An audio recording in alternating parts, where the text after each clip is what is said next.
Hello, hello, hello, and welcome back to Hardcore in Middle-earth. Our Lord of the Rings character that has one life and is on max landscape difficulty. So yeah, I think last time we started questing in the Lone Lands. So yeah, I just kind of wanted to get straight back into it. You're playing multiplayer. Oh, it's not. No, not Battle for Middle-earth. No, we're playing Lord of the Rings Online. We actually might be playing some Battle for Middle-earth soon in the next coming weeks. I was thinking about that as another game to play. So yeah, if you are interested in catching that stream later on in the future, I will probably be playing some Battle for Middle-earth. But yes, we're doing some Lord of the Rings Online. We have a max landscape difficulty character. And we're playing him hardcore, so if we die, we delete the character. So yeah.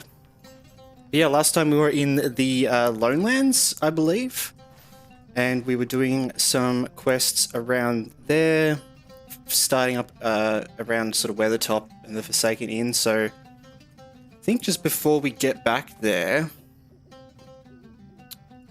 I just wanted to go do a gear check, really, have a look at what I've got, clear up my inventory. Did they add Dol Amroth? Yes, they do have Dol Amroth. Yeah, down here in Western Gondor. I really enjoy this area of Gondor, actually, especially once you get into Dol Amroth. It's got some really good parts from, you know, the books that they don't go at all into detail in the movies, really. Alright. Dol Amroth as a playable faction in Lord of the Rings Online or in Battle for Middle-earth? Let's get over to the crafting hall. Alright. Yeah, we've had some really nice support on the YouTube channel and on the Twitch as well with the videos we've been putting out and the streams. I really appreciated everyone that's been supporting and hanging out and chatting. It's been really lovely. So yeah, but we've got a couple of videos that just came out. We'll have a new video outline tonight, I think, with a bit of an intro that I was working on. So I'm curious to see what people think of that, which will be cool. We're nearly up to date with the episodes as well. Lord of the Rings Online as a playable faction. No, but their humans are essentially from Dol Amroth in some ways. But yeah, no, that there's not any sort of actual faction-y players. You progress towards Dol Amroth after the Rohan sort of expansion, I'm pretty sure. So after you're sort of in Rohan. Where's Rohan? Yeah, so down here, you work your way through the mountains. The Dol Amroth people are. Well, they would originally be from like where Isildur is from and all that. Alright. Let's get into it.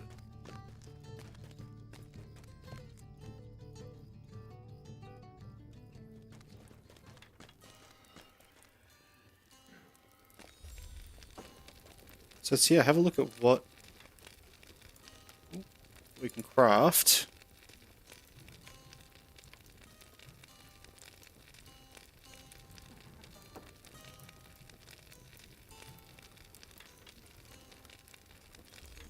Half elf, half humans. Right, okay. What, kind of like the Dunedain? Because that's essentially what the Dunedain are. And multiple things as well in the world. Level 20. So what are we using at the moment? We're using 14 DPS.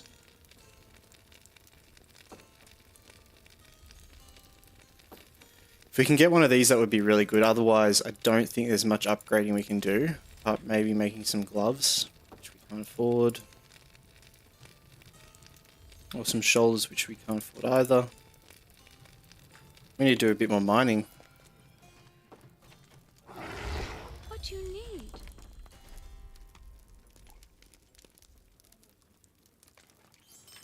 Sell that. Look. Check all the streams are all good. So yeah, we're multi-streaming to YouTube and Twitch, for anyone that doesn't know. And I upload episodes of this playthrough as we're going. I think we're about a stream behind at the moment, but we're catching up.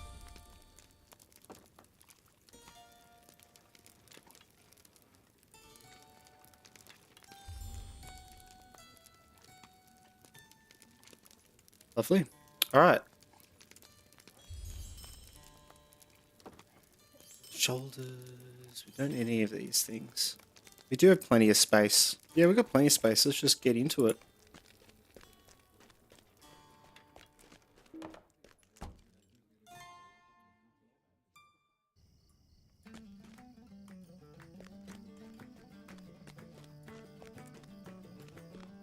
Yeah, so last time we didn't get many gear upgrades, but we did get a better sword, which we are wielding right here.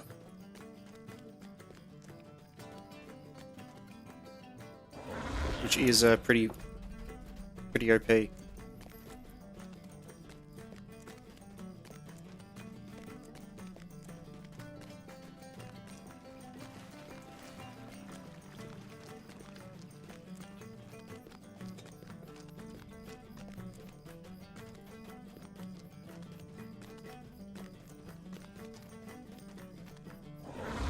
Alright, let's head over to the Lone Lands.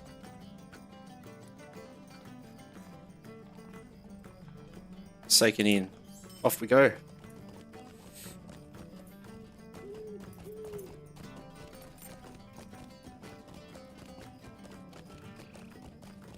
Hope everyone is well today. I am well.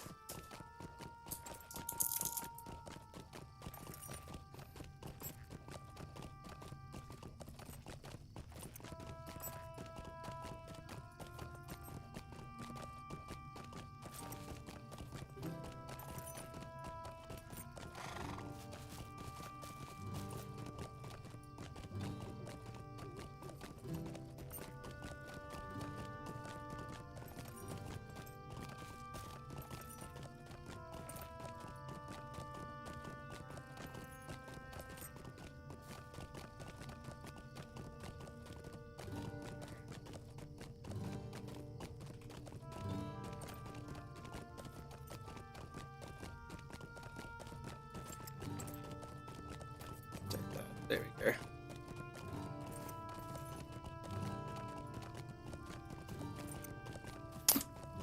Alright. Just a bit of a horse ride here, off into the Forsaken Lands. Forsaken Inn, more like. We're off into the Lone Lands. So yeah, this is going to be interesting. We did alright last session when we came in here, did some quests. I definitely feel like some of the harder areas quests in the Lone Lands are going to be a struggle, but we'll see. See, as always, hopefully we don't get as much lag as last time. That would be nice. Bit of a lag-free session.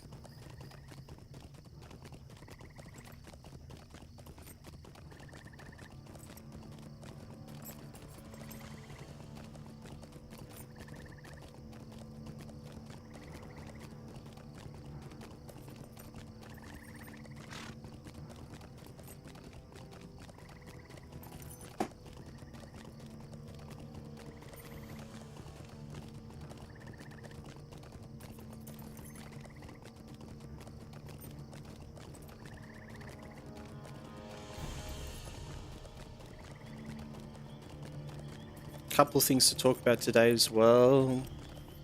We had a couple of comments on YouTube about some things, some topics in Lord of the Rings Online that I might go over. Someone was asking about starter classes. Someone else had a suggestion for a different sort of hardcore game mode, potentially after this character. If it doesn't, take us forever to get to the death.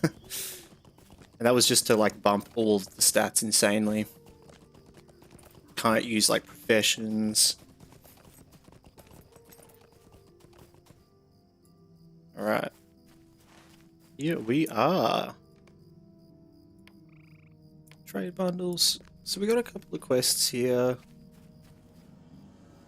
We have our book quests that we mainly want to do, and then they're all down there. Let's leave. Hunters become prey, or we can potentially do that. Let's just get into it.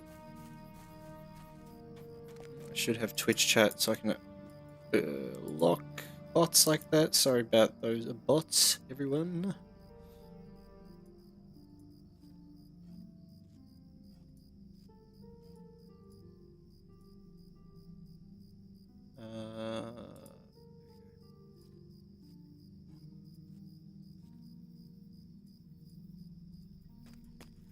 Go inside.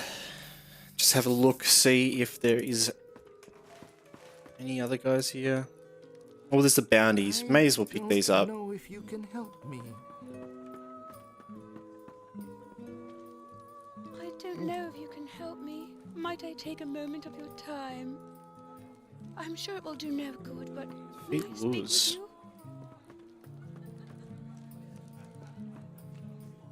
I don't remember picking up that one.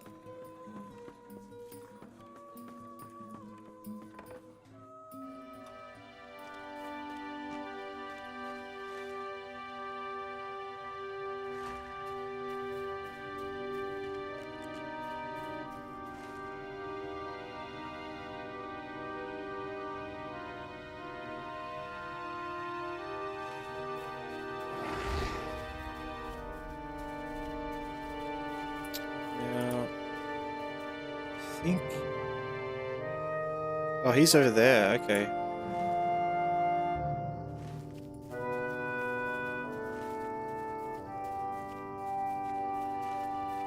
Let's head over there. Take him down.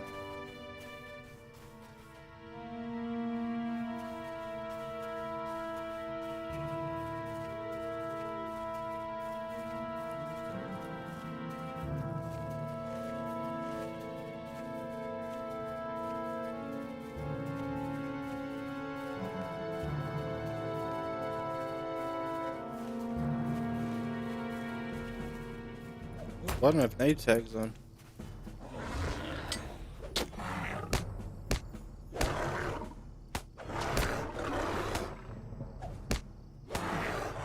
I'll make sure I have my heels on. Look how much damage that guy did to me.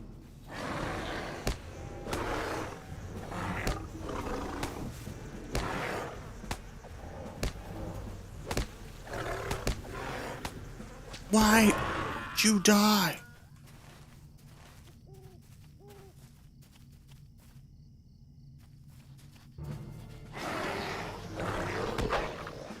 These guys are like a level above us, but we can take them down.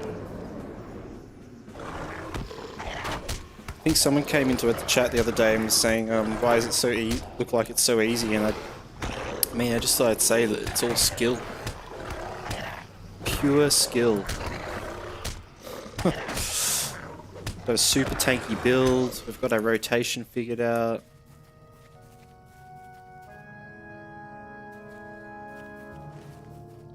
The fact these are all higher level though, we could just come back to this area and go around. It's probably a good idea.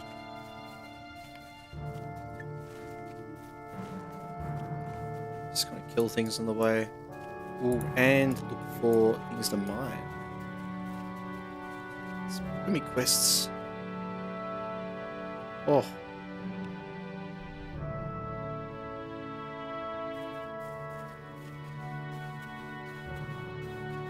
Kill all the goblins. Goblin slave.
Got quite a bit of grinding to do today.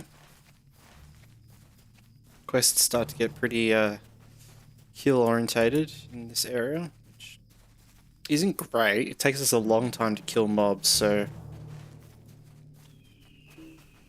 it's not super ideal, but it is what it is.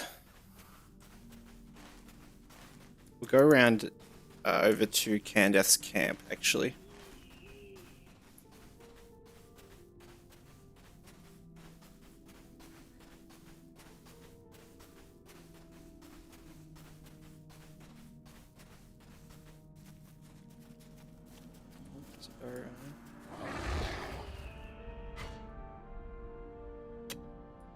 Seem to be having a lot better connection than last time. I almost didn't want to jinx myself, but who cares? I mean, praise it when it's good.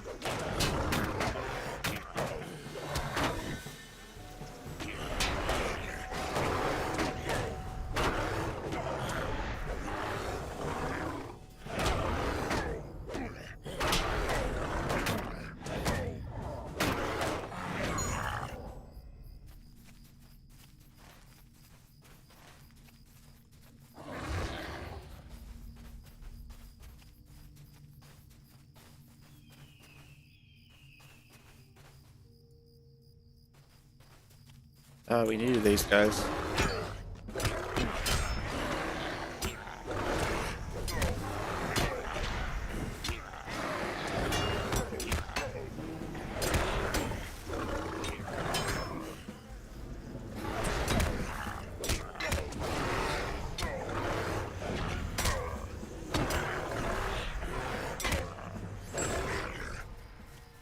Nice.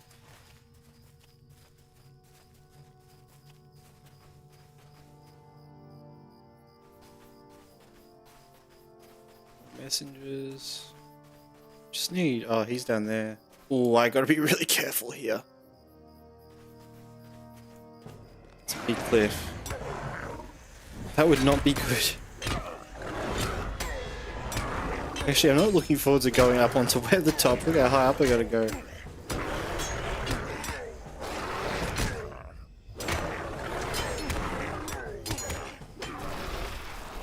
Alright. Looking good. This is safe.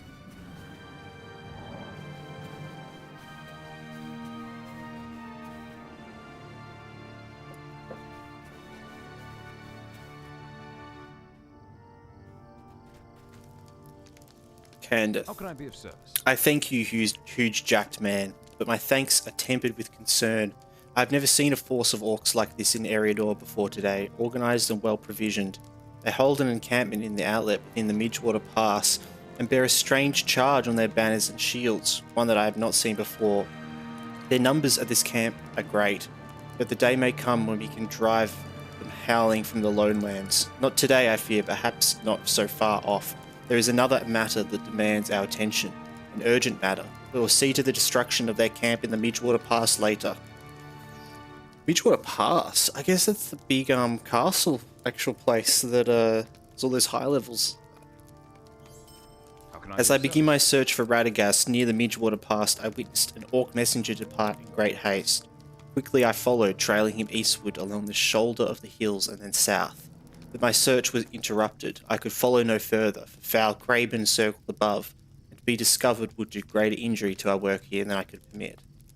Once again I must call upon your aid. The messenger likely carries with him orders to the outlying camps. If you can intercept the messenger, we may learn the nature of these orders. So armed, we will be better equipped to deal with the orc threat. Search among the orc camps in a glum hollow to the west. Can do.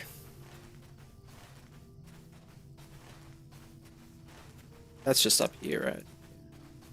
Wait, did I have to, like, turn polished pendant? Oh, it's down there. Okay.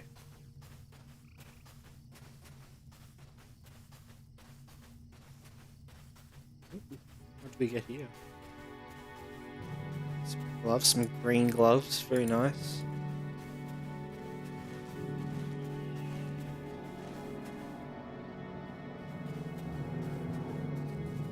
So we just need to find a messenger. Which we saw heaps of them up here.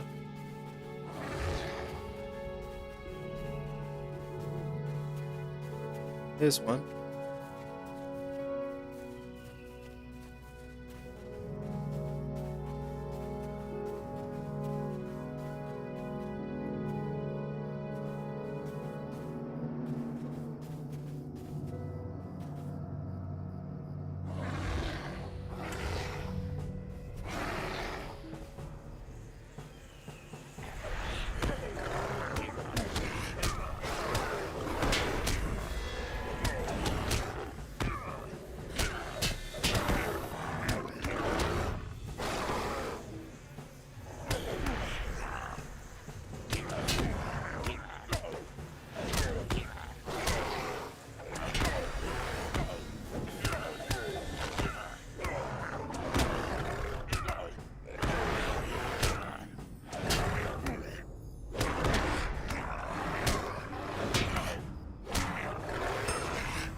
Nice, easy.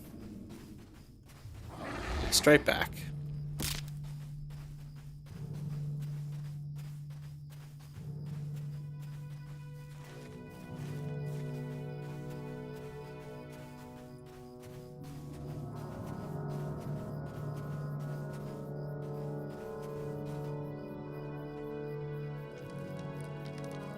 What do you need? What do you need? Warmaster. Oh, I didn't read that. No! Warmaster Uzo can be found in the Bleak Rift, northwest of Canis Camp at the foot of Weathertop. I would have easily evaded the orcs I pursued Hugh Jackman, were it not for the Warmaster that travelled with them. It is likely that Uzo returned to Bleak Rift within the Midgewater Pass, for that seemed to be his domain. He must be slain and whatever orders were given to him recovered. Alright, we know this. We know what to do. How can I be of service? Orcs, thieves, and preparing for the future.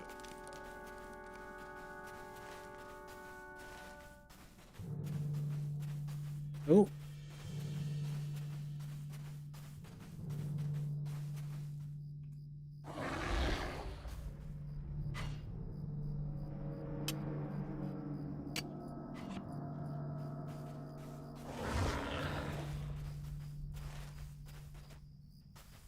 Up there we go. So we got to get lockboxes are down here as well. Cool. Always forget about this little quest, little mini sort of quest spot.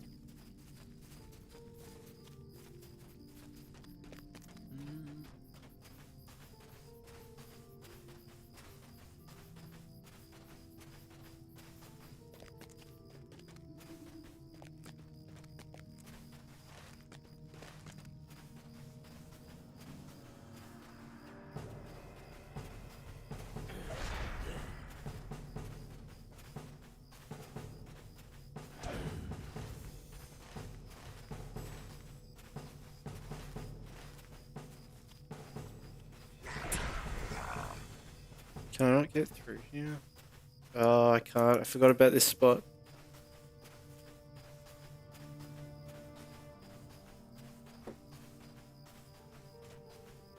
Yeah, that means I have to go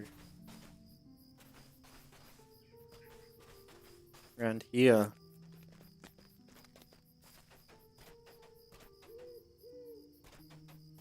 I should be careful. Good. Yeah, here we go. Down. That's alright. Don't mind me, bird. Coming through. Huge bear. Oh, I forgot we didn't even equip this bow that we found. Oh, yeah.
Just fighting all these guys because we haven't found any of them yet.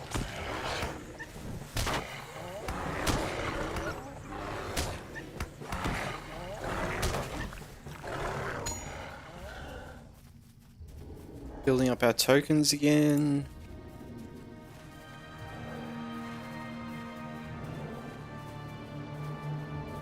Let's head down.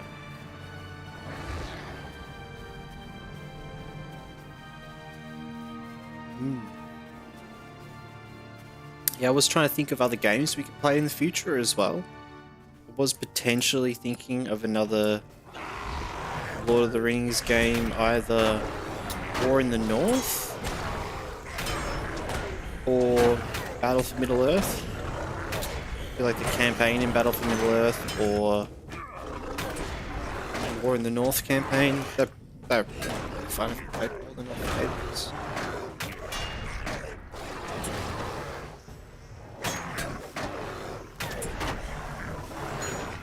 Got to keep it LOTRO themed, but we'll also do some other things in the future. Don't just play Lord of the Rings Online. Do love it. Do some variety and other things down the line. I kind of like the idea of having one sort of main series that I follow, which is this one at the moment, and then potentially a couple times a week do something else. For now, I'm trying to at least just stream like 3 times a week doing Lord of the Rings Online. If you want to catch a stream and you're missing the streams, I've got the time for the streams up on YouTube and elsewhere, but it is 7 PM Australian Eastern Standard Time or 9 AM UTC time that I normally stream. I stream like about 3 times a week, so if I'm not streaming one night, I'm probably streaming the next night.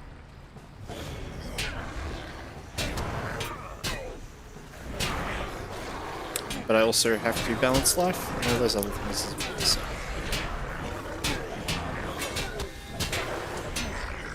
We're just demolishing these guys.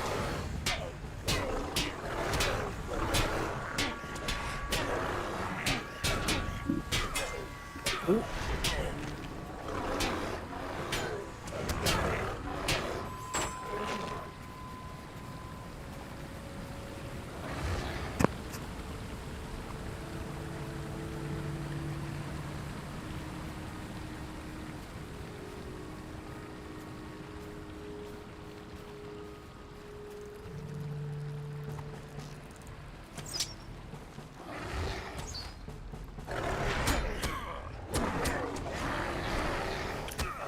Something we have to actually look out for is like guys with knockback, because getting knocked off something and dying of full damage is very likely a way that we could go. Any trolls or anything like that, we stay well away from edges. That's a new rule. New tip for hardcore next landscape difficulty.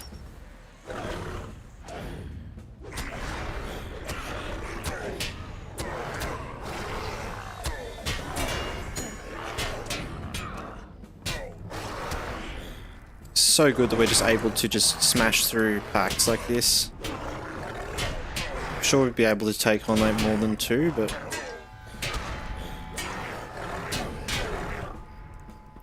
strategically doing this. Should actually use all my skills properly.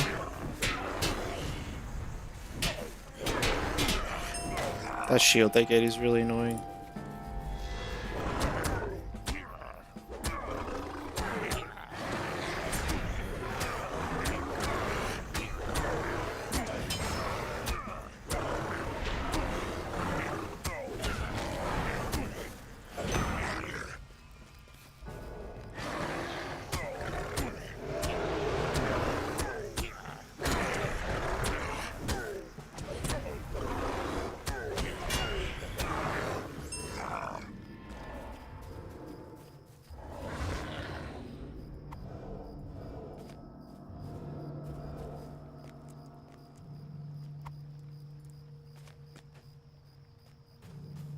Ooh, crate.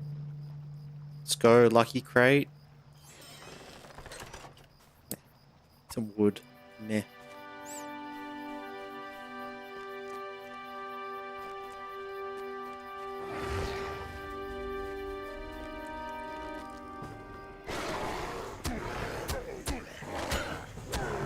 Would not want to fall off that.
Alright.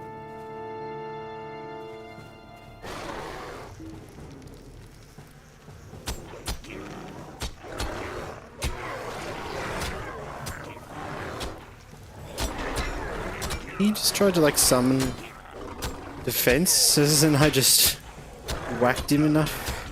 He just stopped.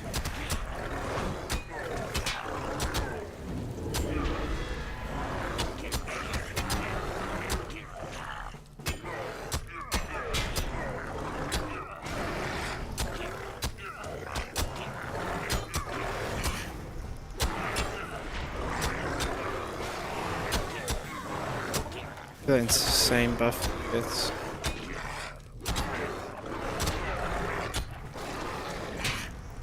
Nice.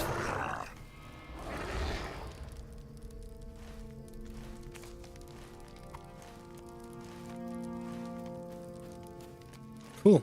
Done.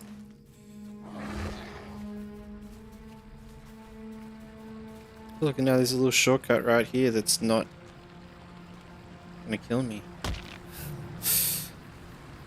Though that kill me. I know. God, that would be so bad. Getting hit while with a broken leg. I just realized that every hit is like crit or whatever.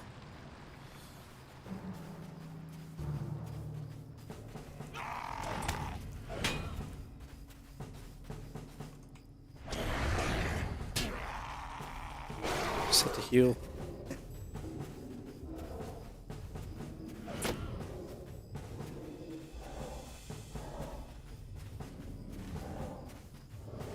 Okay, maybe we can find some more of those wolves.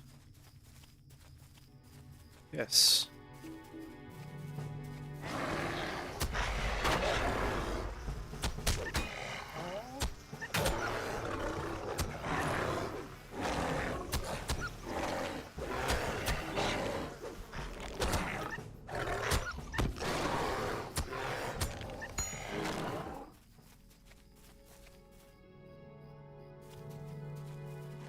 Okay, that seems to be like the only one.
Greetings.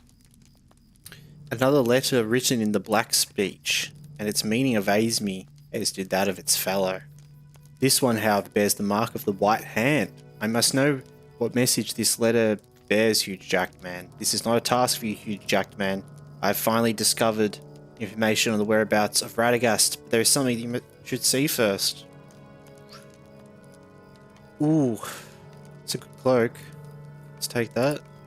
What do you need? Search the summit of Weathertop for anything unusual. As I was returning from the lands to the east, the night sky over Weathertop was lit by bright flashes of white light, akin to lightning, yet no clouds darkened the sky, and of thunder there was no sound. I think that no ordinary storm visited Ammon's Soul that night. I must ask you to search the ruins atop Weathertop. Ask you to search the ruins atop Weathertop and see if there is anything to find, my friend. Okay. How can I be of service? Preparing for the future or How can I be thieves. of service? Ooh, yeah, we'll take your bow. And so look like it's a bit sort of simpler. We don't like our crazy bow. But I have hidden the bow on us.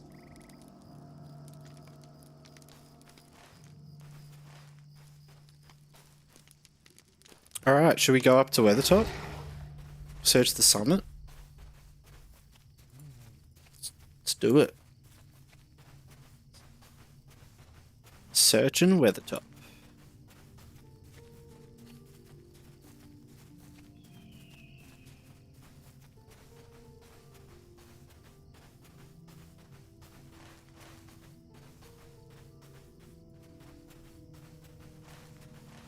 Nice.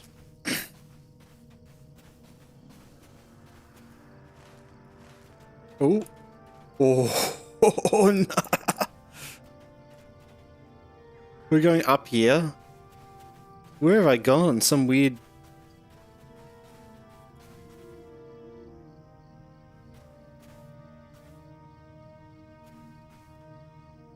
I don't know if I can make that.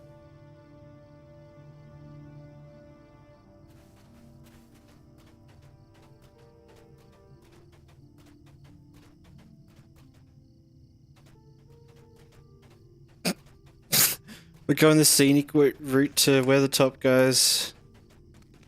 This is oh! Let's go.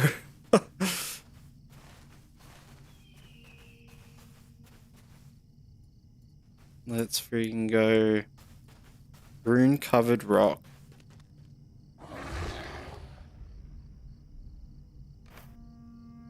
Take a rubbing of the runes on the rock and put it in your pack. Okay. Now there is someone up here I want to find as well. For anyone that doesn't know, in Lord of the Rings Online, there is a deed, a special deed, to find a guy and his pony. Now you can find him in all different parts of Middle-earth, but this one in particular I think is over here. I'm not wrong. Here he is. Alright, let's take care of these guys.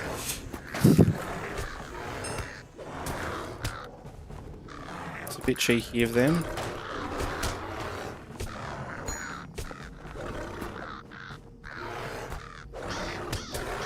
Yes. So, in Lord of the Rings Online, there's a deed called The Adventures of Floyd and Dewitt. Yeah. Which is tracking down Dewitt the Explorer and Floyd the Mighty Steed in all different locations of Middle-earth. Yeah, so this is one of them up in Weathertop. Maybe in like a year when we're max level, I can edit together us finding all of them. And we can make it into a video.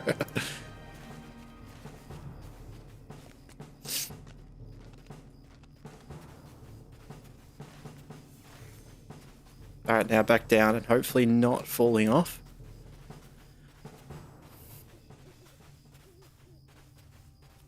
go down there, but we're not going to go down there. Oh, we could go down here. This is where we kind of slipped off. Woo!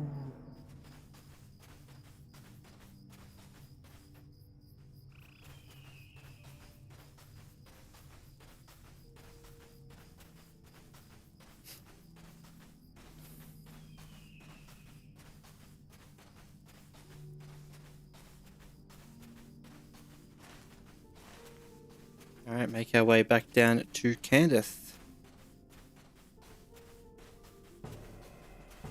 Ooh. Ooh.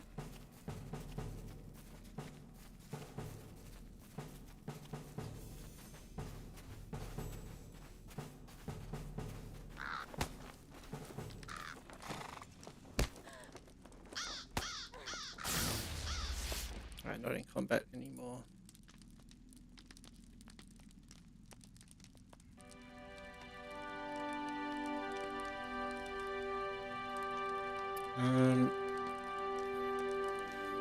Yeah, cool. Yeah, one of the comments we got on one of the recent videos I thought I'd read out. It was quite interesting. Someone's idea for a possible next run with this character, obviously after we get this character to max level, was to have 1 life, level 9 difficulty, starting in Swanfleet, which is just even harder. No crafting beyond cooking, scholar, and weaponsmith for throwing items and marbles, so you can use food buffs, scroll buffs, and utility items from weaponsmith. No equipping, crafted, or skirmish armor, weapons, or jewelry.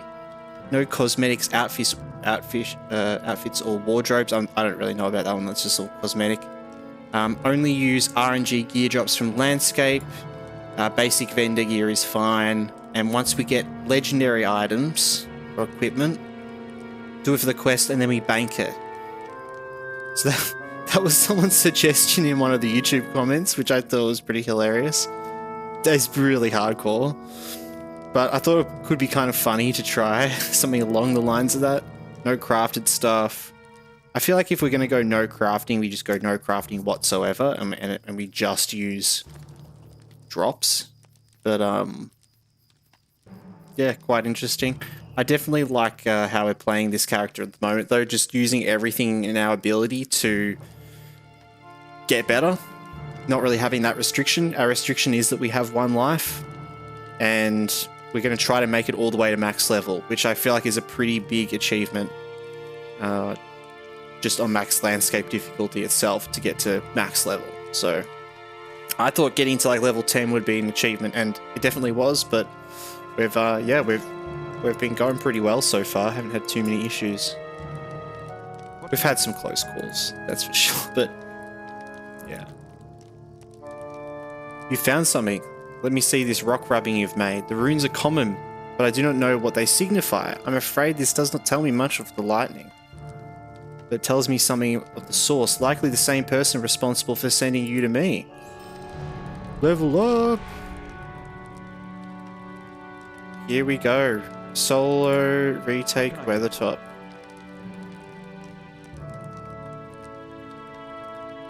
Just going to decline these to get them out of the way. We have a new class point which we could use. Yeah, another thing I wanted to talk a little bit about today was my character, I guess, and what we've sort of done. If you followed along with the stream of the videos, you'll kind of know where we're at, but we've just slowly been piecing it away at it. So I thought actually I'd go through sort of a bit about our character and things like the abilities we've picked up and those sort of things that have been helping us. But we started off by picking the blue line in Bjorning. I wanted to make sure to have some healing orientated sort of skills for Bjorning rather than just having offensive. We did start with a heal, but we were only able to use it in human form. And some of the skills in the blue line let us use those heals in bear form, which has been really good. It's meant that we've just been able to stay in bear form, which gives us a whole lot of defensive bonuses and health bonuses anyway. So yeah, that was the priority, to do that, to build it around bear form. So we've got a couple of things in the blue line that give us that. If I go back here, I can actually see. So blue line initially doesn't give you sort of many skills straight away. The claw, the raw, the red and the yellow line both give you some skills straight away. But what we really wanted out of the blue line was this second skill here, animalistic, which essentially made our heal usable in bear form. So normally we're only able to use it in human form. And so we got that from, I think, at like level 10, maybe something like that, a bit later on. We got some vitality. We have buffed hardened heart as well. We unlocked recuperate, which is our other bear heal. So we currently have 2 heals, which is quite big. I can pretty much always have harden on. I should always have it on. If I don't, I'm taking way too much damage. And recuperate I can do use if I need to get that little bit more health at the time, or be fighting like a boss, that sort of thing, and be cancelling out a lot more. We skipped a couple of skills here because they were mainly threat orientated. A lot of the things in the blue line is for tanks in the normal sort of game. So there's a lot of threat sort of things for tanks, but we don't need any of that. But we do need all of that tanky defensive stuff. We had another interrupt skill that we got here. A bit more heal on recuperate, which was huge. Some physical mitigation. We've now just unlocked our next line, it looks like, which is big. So what's this? Ferocious Roar gains a max morale buff while Ferocious Roar is active.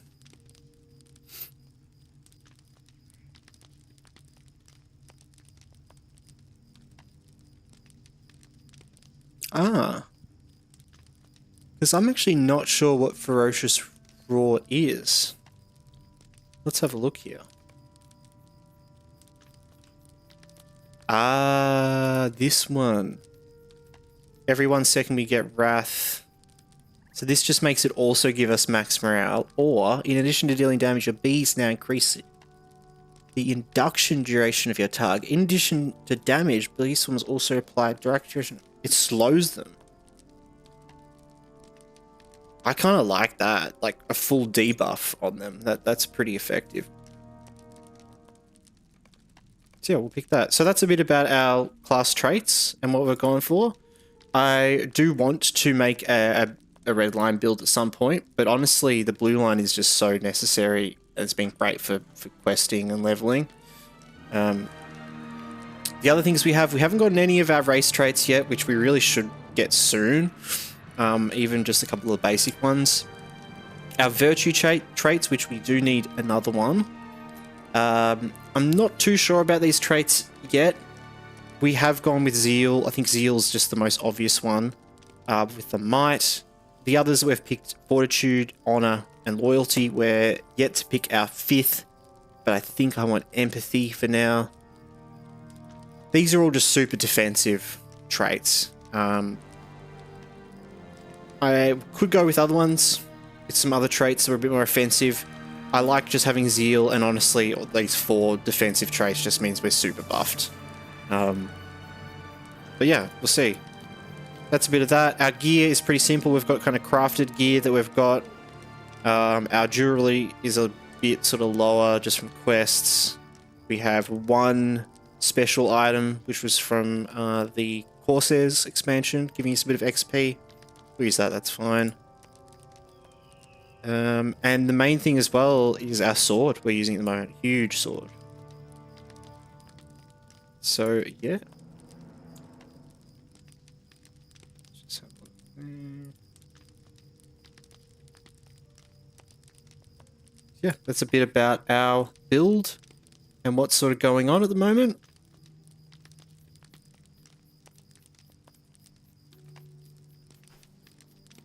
Odin's Song Firebeard. Should I kneel?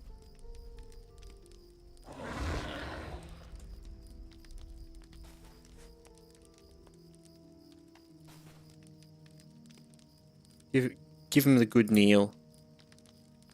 Gotta give him the kneel.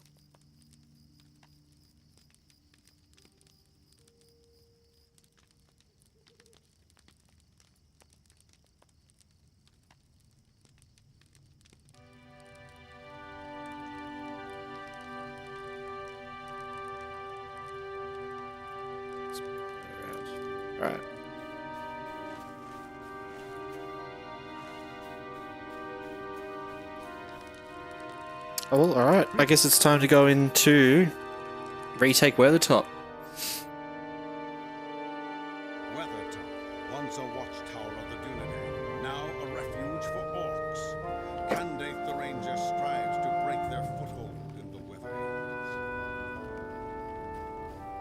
How can I be of service? We must make haste. We have the leaders of these Urukai cornered like rats upon the slopes of Weathertop. If we can defeat them, we may yet break the will of this warband and drive them whimpering to their masters in the south. Be prepared for anything. Let's go.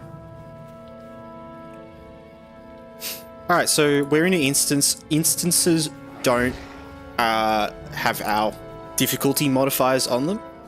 It's max landscape difficulty, so it's just when you're in sort of the open landscape. So these guys are going to be a joke. Well, I guess we can kind of see like how powerful we are compared to max landscape. Honestly, it's not a bad idea.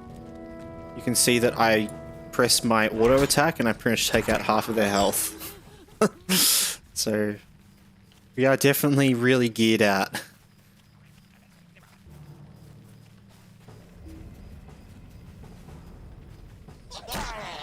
If you're looking at playing a yawning class, check out this and check out how powerful we are. Oh, we get tabards in here as well. Oh, and we just completed Enmity of Goblins. So yeah, little bit cheesy that we just get to do this, but that's just how it is. There's nothing I can do about that. I think the main thing we do is we just do these once. We never repeat them. You can do it one time and that's it. I think you can kind of go back and repeat these sort of instances, but we won't be doing that.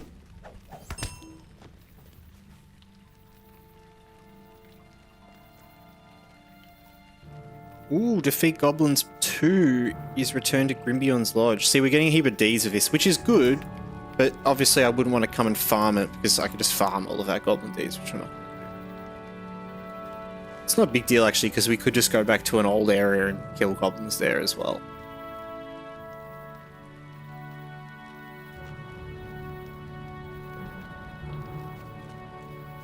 Let me at them.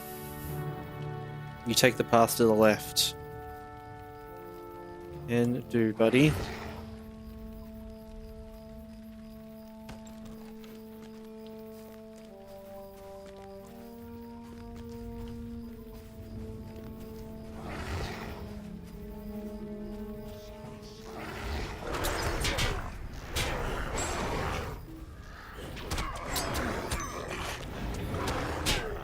Still want to be careful on these missions. Who knows, you know, I can get really silly and pull a bunch of dudes.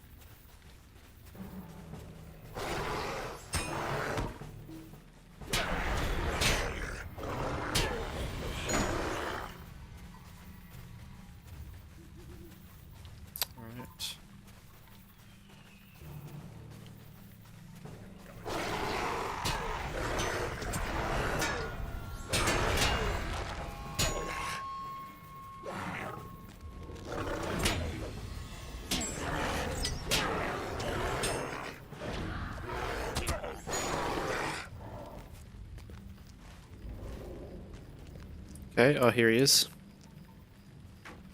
You, sir, are about to die.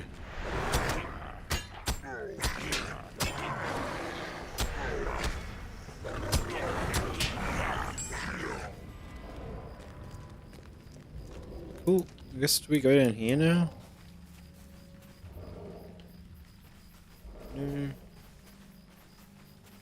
Must be up here.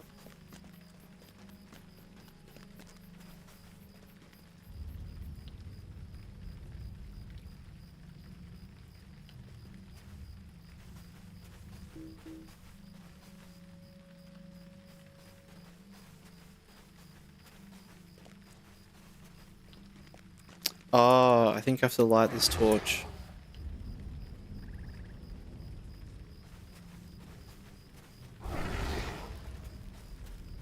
There we go.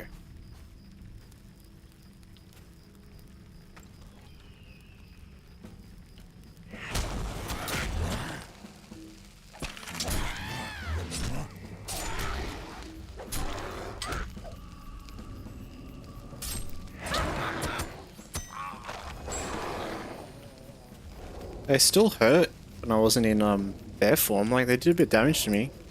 Just imagining them doing 6 times that damage when they're not scary.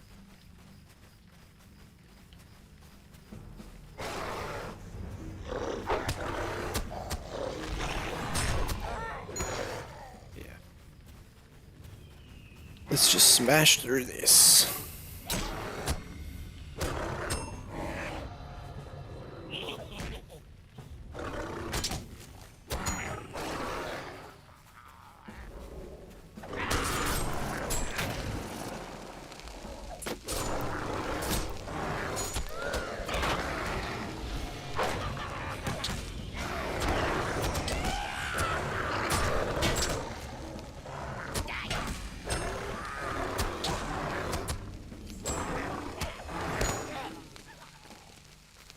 God, playing this instance is making me realize how much I enjoy the max landscape difficulty. Because this is just too easy. I feel like I wouldn't be having as fun of a time if I was running around kill everything like this. I mean, it's a different kind of fun. Like, I've enjoyed the game going through and playing it like this as well. Like, it's sort of very fun in a different way, going through, doing all the things, not worrying about, you know, dyings all over or anything. I'm not one to play like hardcore as much, like solo by myself, but it's definitely a fun thing to do on the stream. And I feel like a lot of people are probably in that same position where they wouldn't do it themselves, but would enjoy to watch someone else do it. So I know I'm like that, but that's all changed.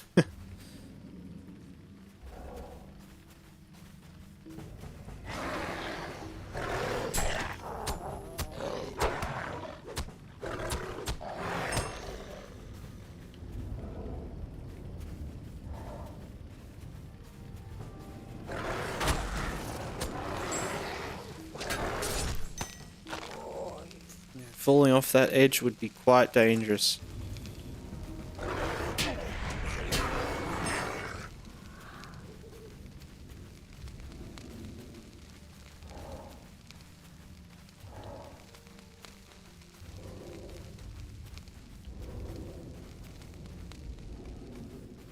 Alright, Candace, let's go.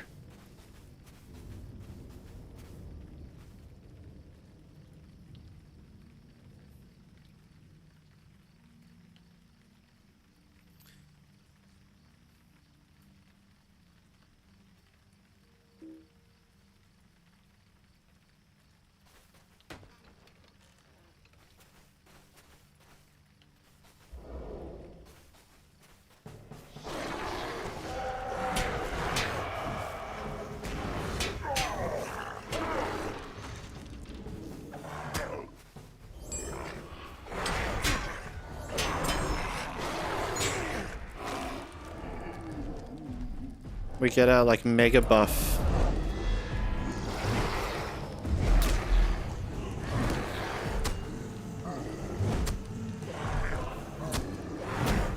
Oh, I can't wait to kill a troll for the first time in actual landscape difficulty.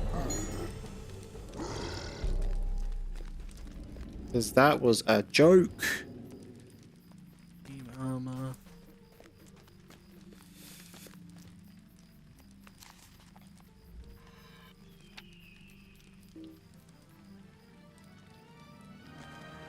You did very well. Ugh. My wounds are grievous, but I shall recover. Come, we shall return to my camp. It's time for us to leave this place. It is time for us to leave. How can I be of service? Heavy armor. Ooh, Will. Don't really care about Will, but we'll get it. Greetings. Talk to Gaderick Muntz at the Forsaken Inn. Alright. So this is probably heading us off to Oscarus. So we just want to finish off our quests around here, I reckon. Let's hide that for now. I'm gonna put 2 more on there.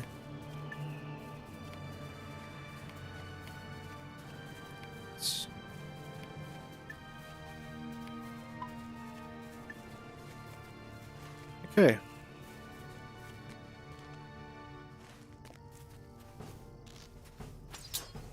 Quest time. Nice. Let's smash out some quests. Keen. Surely, come on. Wait, what if I do this? Wait, one more time. Evade? Evade? Yes!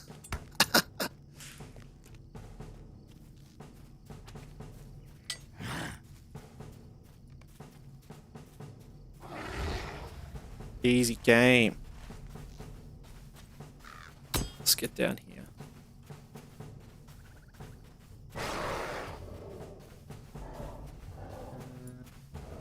No, I don't want to go down there. I think we have an escort mission down here, which is... Honestly, do we even want to do the escort mission?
Completed Goblin Slayer.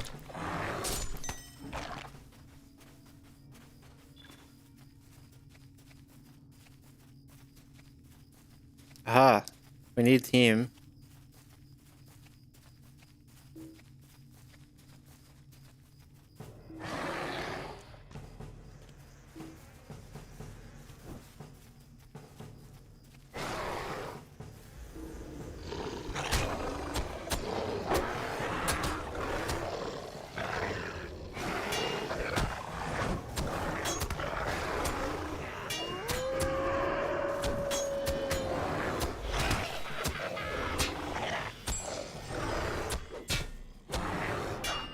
No, Luz, you aren't healing him. Oh, God, these kills take a long time.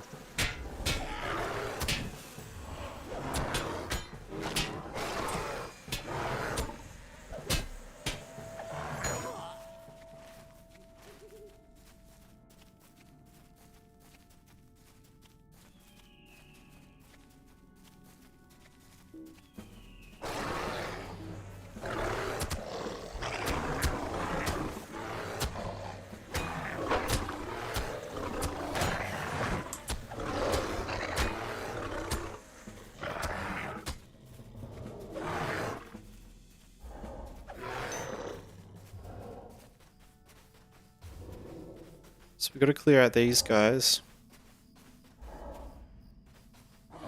Really having to start deal with some like big groups of mobs.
Alright, escort begins.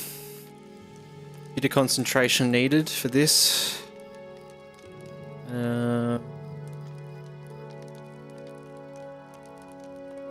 Yes. Gotta be careful.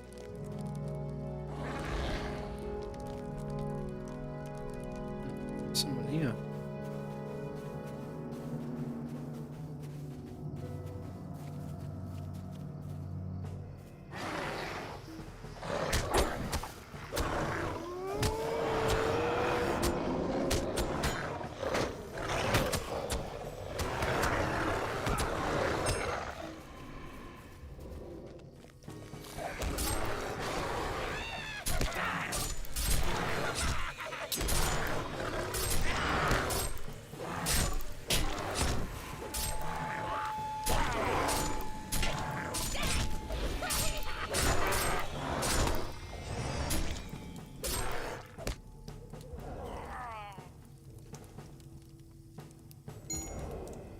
Leg.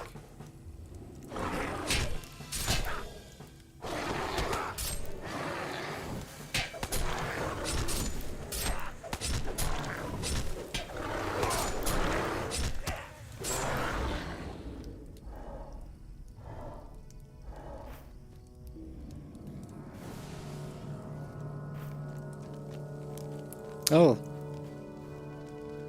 The cool brigade are here.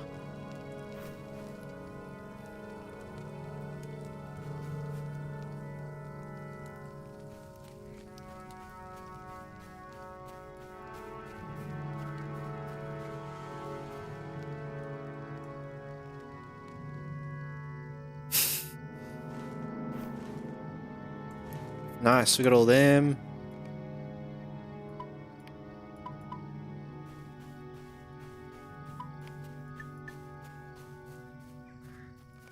Pretty good.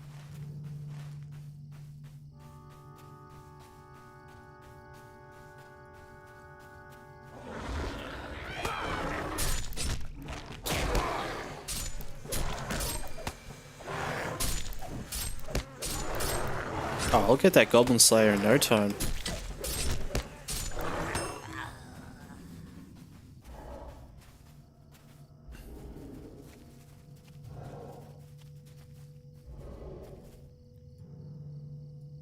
Audrey Braden, welcome to the chat. Welcome to the chat. Hope you're well. Oh, I just made a silly decision. Alright, that's okay.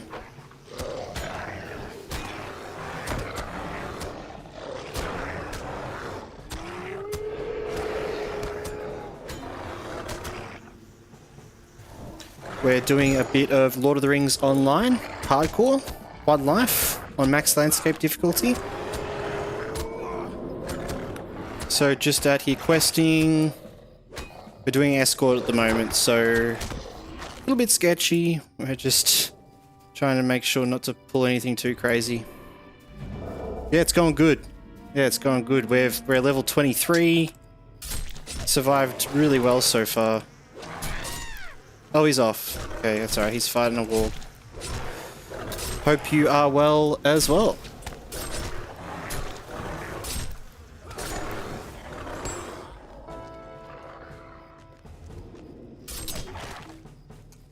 Alright, he's alright. He's good over there for a little bit.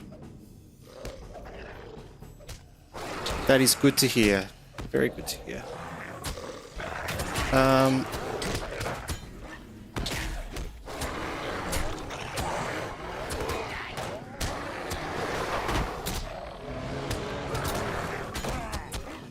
Oh, bit dicey. Oh. I think that's our first like group of 4 mobs.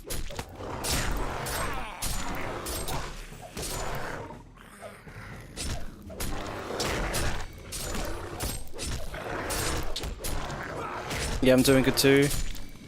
Heck yeah, this is your first stream. Yeah, I've been streaming for a bit, but yeah, this is a first sort of proper sort of series that we've been doing so far. But yeah, I am new to streaming. If you're interested in catching up on any videos, we are releasing videos to the YouTube channel as well, which is in the Twitch description there, or at Beveridge GG. We've been releasing a couple of episodes of the stream as we go. So yeah. Poisonberry afternoon. The lowlands. The lone lands, yes. We are in the lone lands.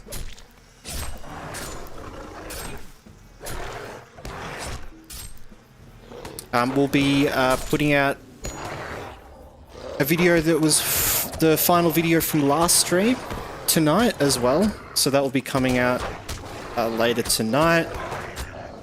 And then tomorrow we'll be up to date. So we'll be getting sort of more daily releases with the streams. I'll be releasing like today's stream, tomorrow, that sort of thing. We stream like every second day pretty much at the moment.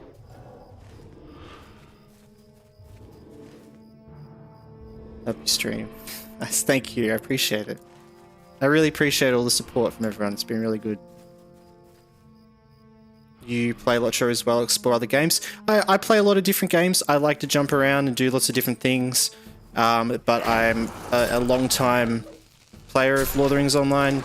Sort of a casual player for the last 14 years.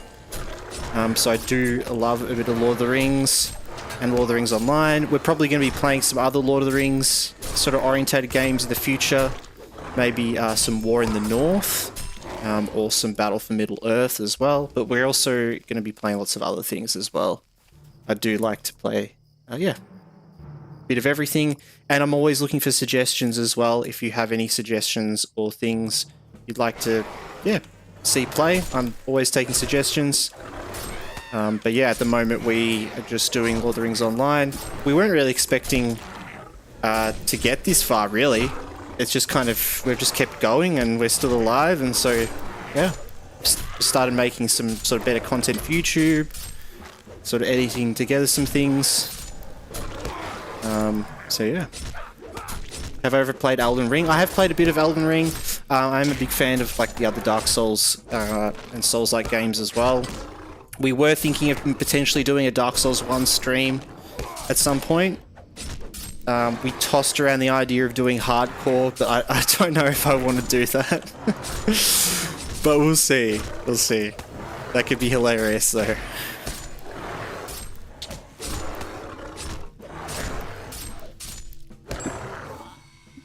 Yeah.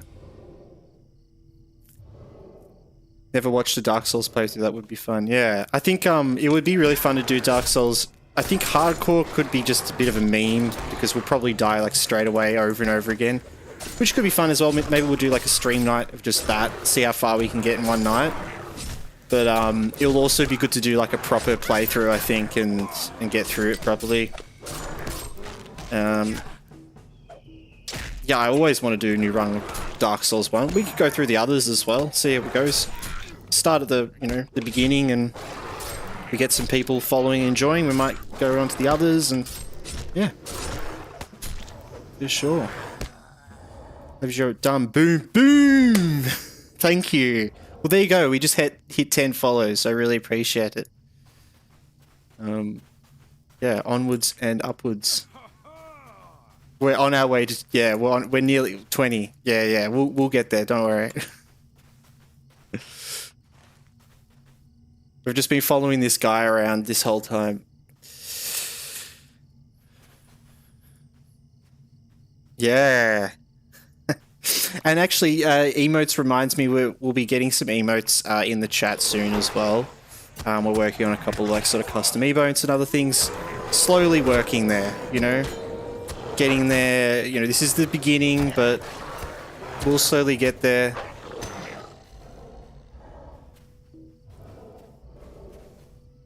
Loving the energy. Thank you. I appreciate it. Hell yeah. Yeah, slowly. We get to be here for the beginning, you know? It's the fun part, right? We did it. We rescued him. Did we both change from orange? Yeah, I don't know what's going on there. I was just looking at the chat as well. I saw your color change. I know in Twitch you can set your like preferred color, and maybe if it's set to just like whatever, it's just is changing on wheel. Multi-colored, you know. It was yeah.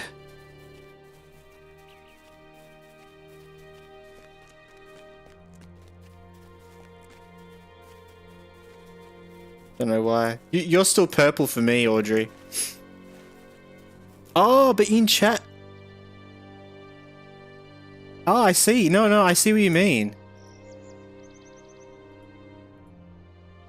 Yeah, yeah.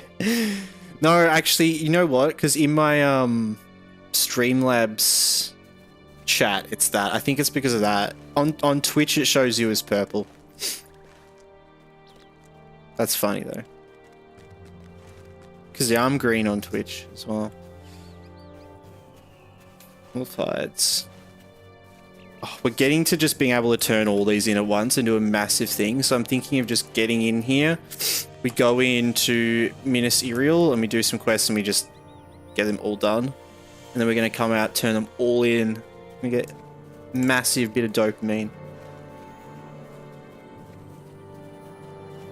So I stream at the same time most days. So I stream at 7 PM Australian Eastern Standard Time, which is 9 AM UTC time. It's on my videos and some other places as well, but we normally stream at that time. So if you want to catch a stream, this is the time to catch it. If I'm not live one night, I'll likely be live the next day. I'm kind of been streaming like every second day at the moment. So we don't have like a perfect schedule, but we've been trying to do sort of at least 3 days a week. So not every day, no, but at least 3 days a week. The schedule at the moment is to do a stream, and then the next day I edit together those videos, and I'll be putting out sort of the video from that stream the next day, so that once it gets to the next stream, we're up to date, that sort of thing. So yeah, so we'll be streaming on Saturday as well.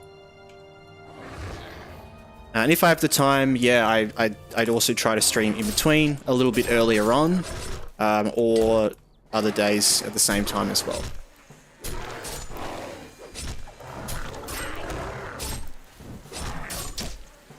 All right. You have to say, yeah, exactly. Look, you know, and this is just a thing I'm just doing for my own enjoyment, and you know, I'm loving making content for everyone to enjoy and that sort of thing as well. So it's just balancing it with my sort of real life as well, and with you know, work, that sort of thing.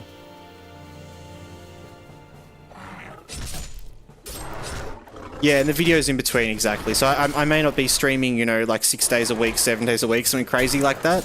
But yeah, we put out those videos in between. And, you know, so yeah, there's always something to do there. If you miss a stream, there's normally a video to catch up on, that sort of thing. That's at least for the moment while we do Lord of the Rings Online. I'm not sure what the schedule will look like for other games you do in the future. But yeah. Yep. This is where we are at. And we normally stream for about 4 hours, that sort of thing. But yeah, we might bump that up depending how we go. Are you streaming on Kick as well? I'm not streaming on Kick at the moment. It's not really something I've looked into. I'm not too concerned with Kick. I originally started streaming just on Twitch. I've been on Twitch streaming like just, you know, this and that, RuneScape, Fortnite, some other things, just casually here and there. But we set up multi-streaming for the first stream on the first episode of the Lord of the Rings Online series. Mainly so that I could upload VODs to the YouTube channel. So we have recorded VODs there, and then we have the YouTube videos and all stuff. I like Twitch more. Yeah, exactly. And that's why we have both Twitch and YouTube, so people can enjoy what they like. I find that as well. A lot of people that, you know, hang around on Twitch prefer Twitch. A lot of people hang around on YouTube prefer YouTube, obviously, you know. So yeah, that's why we have those both there. Yeah, I love Twitch as well. I love just the accessibility with Twitch. All the things we can do, which we'll be doing a lot more in the future. We'll be setting up lots of things and emotes, and getting all those things set up, and, you know, following and sort of, yeah, as time goes on. YouTube is always a long-term, yeah, and it's nice for the VODs. Some people prefer like the YouTube player to watch back a VOD. which is nice. Yeah. Yeah, I still end up downloading the streams from Twitch because it's better quality anyway. But yeah, they're just there.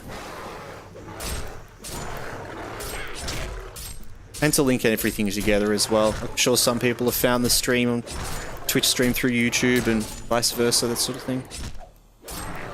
Got some shorts out there to, you know, keep things moving and explain what we're doing. Hope you stream, appreciate it. Appreciate it, Audrey.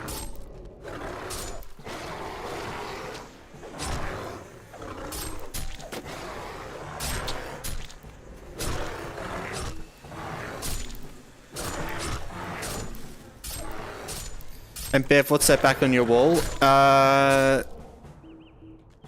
Which one? There's a helmet. There's a map. There's also a sword as well.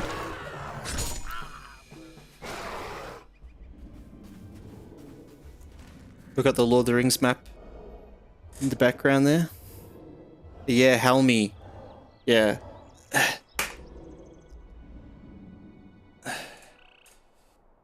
Yeah. That's actually really creepy. It like staring at me. I don't like that. I don't like that I can see the camera.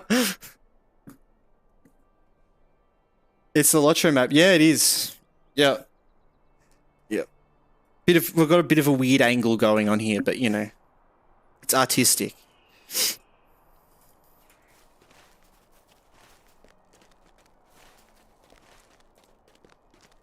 Alright, we're gonna go into here, I think. Yeah. I appreciate it.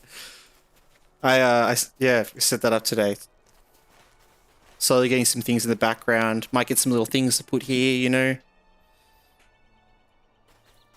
We'll probably move around the room over the next week as well.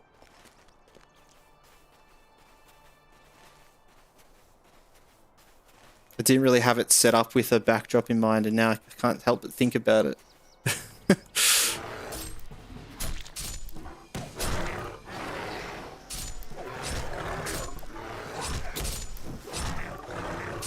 Alright.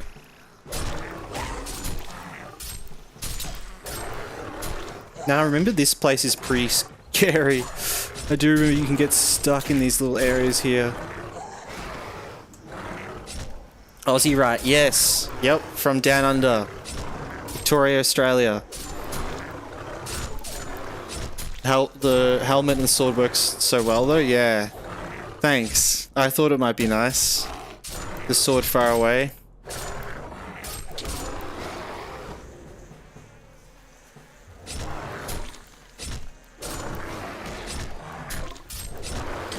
From Indiana, USA. Nice, well, welcome in. I'm sure it must be pretty late for you, I imagine, over there, this sort of time. Yeah. Yeah, very late. Because yeah, I do try, sometimes I stream a bit earlier on, because when is it now? 7. So, sort of 7 hours before this sort of stream time, I sometimes stream for a little bit. Just for a couple of hours to kind of get in the US lads in. I'm a night owl, yeah. Well, there you go. Perfect timing, right? We normally get sort of later on, around this sort of time, peeps from the EU coming in. It's sort of that sort of time, sort of midday for them. So yeah, would kind of blend nicely, I guess, a little bit between those times, as well as being a perfect time for anyone in Australia.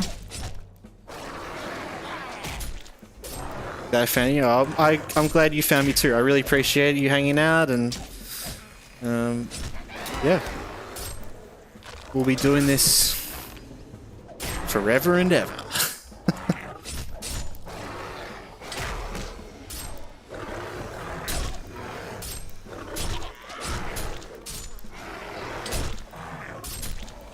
Yeah, it's really nice to have a game, I think, as well, that we can We can chat and talk about some things, as well as me having to pay attention, you know.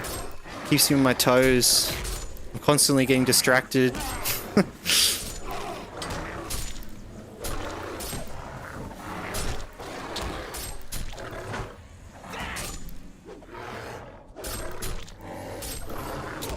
Audrey, are you new to Lord of the Rings online, or are you a Lord of the Rings online enjoyer at all? Your headset looks sick. It's a good headset. It gets the job done. I need to get a better mic set up as well. My mic isn't sounding, you know, crispy enough that I like. It's a Logitech, yeah. Yo. Does it say on the side, the brand? Say it all? The number? No, it doesn't. Well, it says Logitech. Yeah, there you go. But, yeah. Yeah, we'll definitely be getting a better mic setup in the future. It is nice and comfy, yeah. I've kind of tweaked the audio the best I can with this microphone, so... Gets the job done. Alright. Spear throwers. We need more crates. You're watching the LOTRO series? Oh, cool. The, Rings of Power?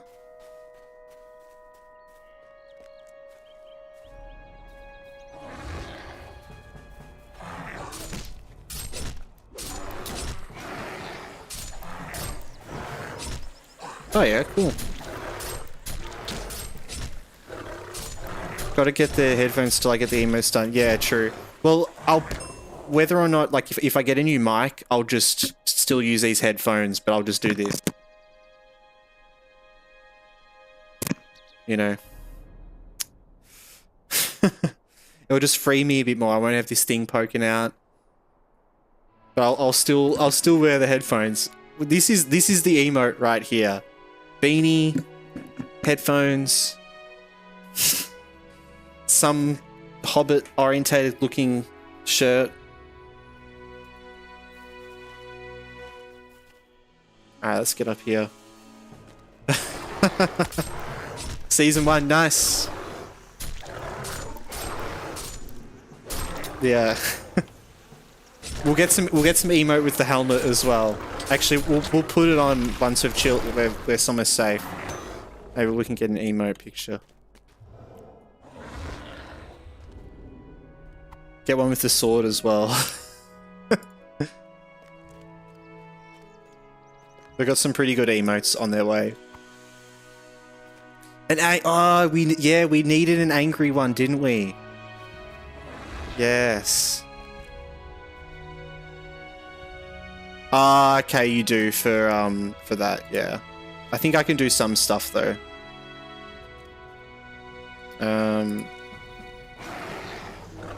Yeah, definitely.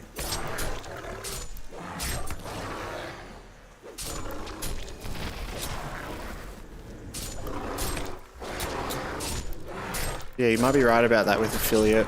Though some of the things are kind of weird with Twitch with affiliate and being a Prime. Like, you can just pay for Prime and essentially get affiliate benefits. Pay to win. Pretty much. Ooh. No, sir.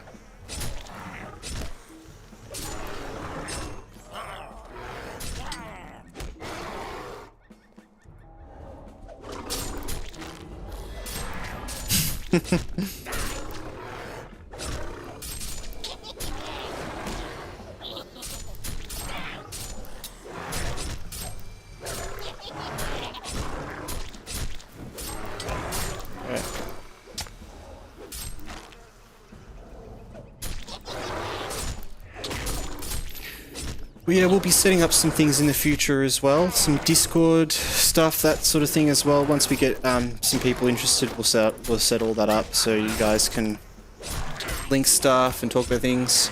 I'm happy to go now. Midnight Cravings, all good, Audrey. Really appreciate you popping in, saying hello. Hope you have a good sleep and enjoy the rest of your night. But yeah, we'll be on again. Not tomorrow, but the next day, same time. And yeah, there's the YouTube there as well, some stuff and all the VODs. Pasta is very nice. I had pasta tonight as well. I had spaghetti bolognese, homemade. It's very tasty. But yeah, we'll connect some stuff together as well. I do have Discord. We will be sort of setting up like a Discord community, that sort of thing in the future. So I'll be reaching out and posting a Discord link. Aubrey Braden, this is my Discord. Cool. I'll pop that down as well. Yeah, no problem at all. So I can let you know once we have that up, and I'll start like a list of people so I can remember. But once that's set up, I'll be popping links of the Discord in the stream so everyone can jump in there. But yeah. Yeah, because it'd be good to have a channel just to show upcoming streams. If you are interested in looking to see when I'm streaming next, I do try to set a schedule on Twitch. It's a bit weird to find, but on the actual Twitch page, you can see a schedule there. I set that up so you can see when I'm streaming next. And on YouTube as well, I do in the day set up a scheduled stream. So even if you don't like using YouTube, that will show there when I'm streaming. So yeah. Yeah, really appreciate you popping in. Is LOTRO hard to catch up and learn how to play? Honestly, it really depends how you approach it and from like what games you come from. Yeah, like if you're an MMO player, you'll probably jump in really quickly and figure it all out. If you're like a, very story focused player, you'll probably do the same. You'll probably vibe right in. If you've played like RPGs, it's very similar to that as well. But yeah, it definitely has a bit of an MMO learning curve. I think if you can get over that, you'll have a great time. It's definitely one of the sort of, it's an older MMO, so there's a bit of sort of critical thinking needed to, figure out the game sometimes, but you're just always going to be learning. Give it a try, see how you go, You can't ever lose if you're having fun. Let's get out of here. Need some improvements there because my memories suck. That's why I add friends on Discord. Sure, Audrey. Well, I'll see how I go. I won't be able to DM exactly, but I'll get you on the Discord when we have that open there. Maybe I can set up like an automated thing as well. That would be useful.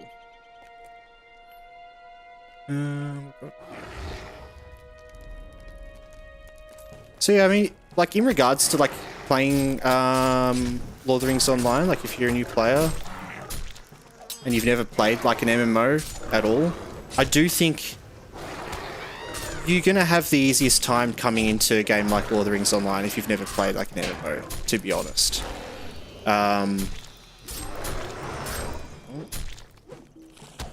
A lot of other MMOs, I think, are built around systems that are reliant on people understanding how MMOs work. Whereas LOTRO is an older one, like MMO, so there's a lot of systems in it that, are pretty old, that are built around, they're a bit clunkier, but they're easier sort of to learn as an entry level sort of thing. So you don't forget to add me, pin my name. Yeah. Yes, no problem, Audrey. I'll remember, Audrey.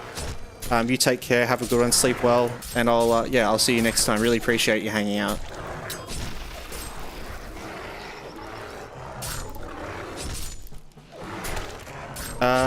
Wow, this isn't really old school. Wanted to play it, but I feel like the free version is limited in fun.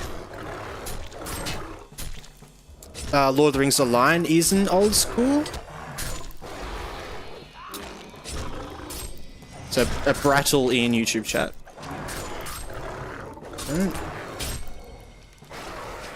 Because the free version as a baseline is limited. You don't have the whole game you can do, but you can slowly work towards it. I'd suggest it's worth like paying for a subscription like at least once or twice. But LOTRO works really well with that. You don't need like your subscription. You can slowly work up and unlock expansions. This character I'm playing right now, I'm not paying for a subscription at the moment. I may if I need to, but I've been playing on this account for so many years that I've unlocked like all the content permanently, a lot of it, so it's just there. Is WoW harder? It really depends. I think if you're talking about a hardcore, I'd say WoW is probably harder. Though we are playing on max landscape difficulty, which kind of matches it with the difficulty of WoW mobs and more. Like, it makes the fights with each of these mobs a lot longer. Like, you can see that I go into one fight, it takes me like a good while to just take care of one mob, and he hits me once and I'm on half health. So yeah, I would say WoW like is harder in that sort of way.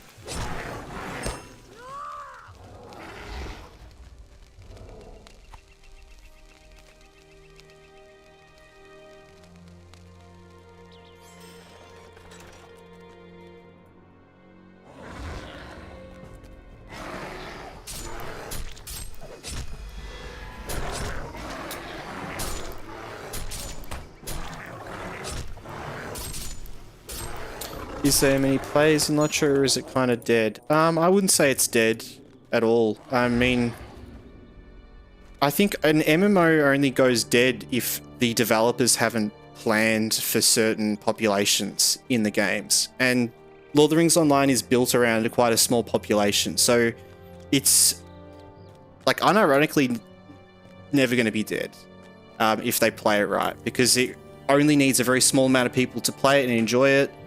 A lot of their other games that haven't even gone that well, like Dungeons and Dragons Online, which was another Turbine game. I think Standing Stone Games owns that now as well. That's still alive and well with its just core small player base, and it's not reliant on having such like a huge population of people. And I think for all that LOTRO needs, it is very well alive. You don't need that many people online to get the full experience and be able to enjoy all those multiplayer parts of the game. And yeah, LOTRO's survived and done very well over these years. I played it for 14 years. I always feel like my progress is valuable, and I'm always making progress and things, and always enjoying my time. I do very much enjoy the lore and the storytelling. I'm a big Lord of the Rings fan, so that definitely helps. But yeah, Lord of the Rings MMORPG is for me an old school game. Nothing bad for me because I played it in my teenage years, like 17 years ago. But in this age, RuneScape got my attention at the same time. Yeah, well Bradle, like I'm very much the same. I grew up with the Lord of the Rings Online. I grew up with RuneScape as well before it was old school RuneScape. So yeah, yeah. Not dead at all. 11 years. Yeah, like it's definitely not a dead MMO. And like, I mean, a lot of people ask that about MMOs. It's like a common question: is this MMO dead? And I completely understand the question because it's gauging whether it's worth your time, you know, to make like such a huge investment in to get into. If it is an MMO that is in quotations marks dead, which I think just really should just mean, you know, that if there's no population at all and you can't have the fun that you should be able to get out of it, you have to like kind of arbitrarily make up that fun. So yeah, I completely understand that question. But yeah, it's definitely not a dead MMO. I don't think any MMOs that are well known are dead, because if they're still well known, why, you know, how could they be dead?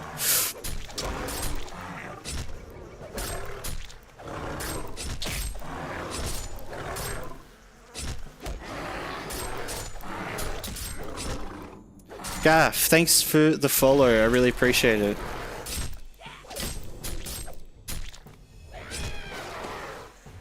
Gaff 2K16. I like the amount of people on LOTRO, not too overwhelming, but still come across many people. Exactly. Yeah, I think it's a perfect balance as well. And that's what I kind of mean by the developers built the game around needing a smaller population. You can still see a lot of people around, do things with a lot of people, find groups, but yeah, it's required in a very small number of people. To give you an idea, I think there's only 400 people online on the Glam Drink server, so yeah, definitely a small population for sure. Like, I know from experience with World of Warcraft and Classic in particular, if the servers don't have at least like a sort of 500 to 1,000 people, it's not really enough to maintain the servers. Like, there's not enough going on. There's not enough things on the auction house. There's not enough. Like, the game is built around having that many people in there, and it's a bit high. It's a bit too high for, I think. And we see that a lot when new classic World of Warcraft comes out. Everyone loves it, enjoys it, and it dies down very quickly. Because once it reaches that amount of people start dropping off.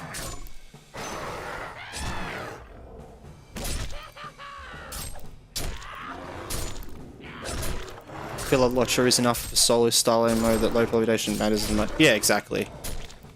And you have just enough amount of those people to do that. So yeah, wasted like Brattle says over on YouTube, wasted like 3 to 4 years playtime in WoW.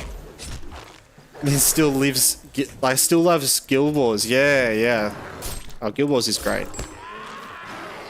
I've been playing a little bit of Guild Wars 2 recently as well. You can follow the story quests without needed high pop. Yeah, exactly. It's always gonna, honestly, and that's why I say like it's always gonna be alive. Unironically, I don't think LOTRO can ever die. Like, as long as the servers are up. Unless they like just close the servers, then that is dead. That's a dead MMO. For me, when people say is an MMO dead, it means the servers are offline. You know, but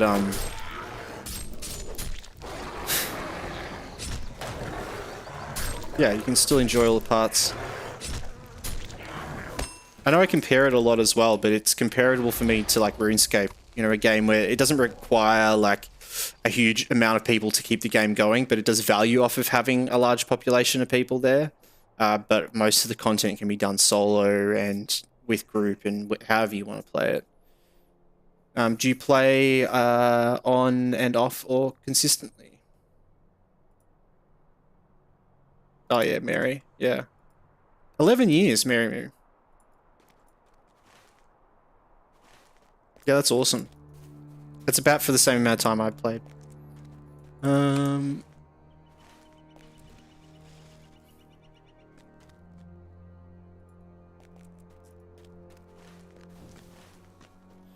Brattle, I'm switching to Twitch.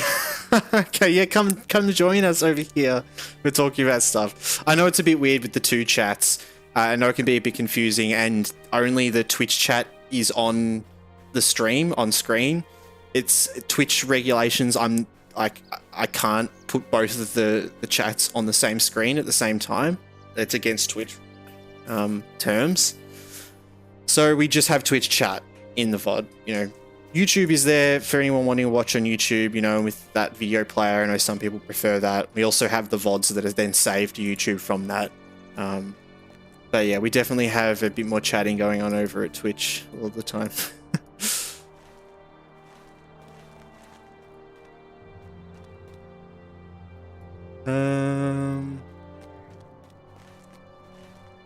RuneScape got some cool things added in the retail version. Oh, in RuneScape 3. Yeah, okay. I've never really been a fan of RuneScape 3, I'll be honest.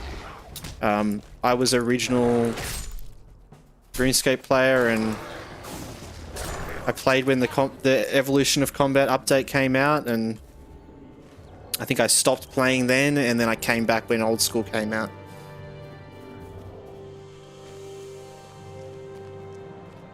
I think I just find it really hard because they're so different games, but also the same game.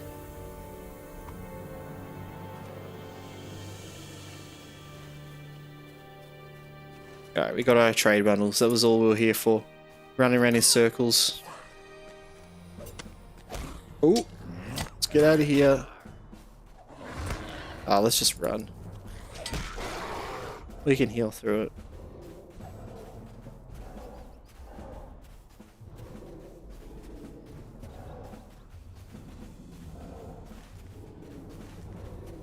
Ooh.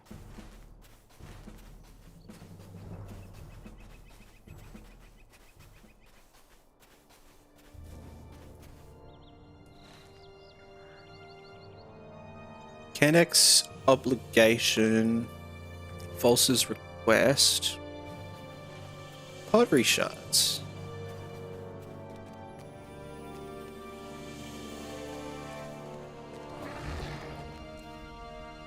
Oh, we need these guys. Come here.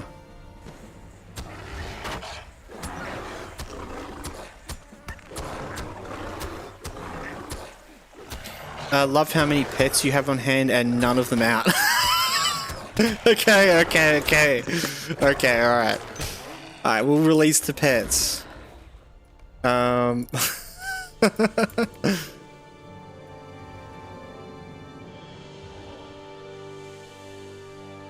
we got some other options as well. Look, we'll put them all here. Okay. Do you want to do a poll, alright, for what pet we have? Can we do a poll? I don't think I've ever done a poll before. I don't even know if I can do a poll.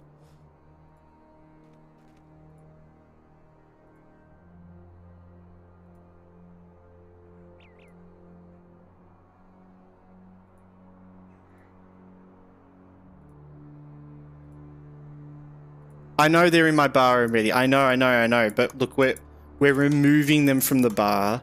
They're going over here in their special place.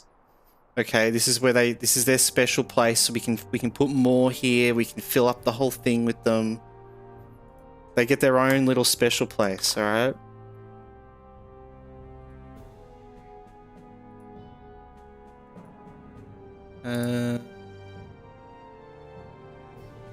I don't know how to figure out how to do a poll. Does the parrot fly? Ooh, okay, we'll get in parrot first. The parrot does fly. It's called Polly, and it's really cute. And... oh, we don't have it. Okay. There's an item we can get that makes it go on our shoulder. Which is even cooler. If you can believe it. Stick around till the end of the stream, and we'll be showing off the shoulder parrot.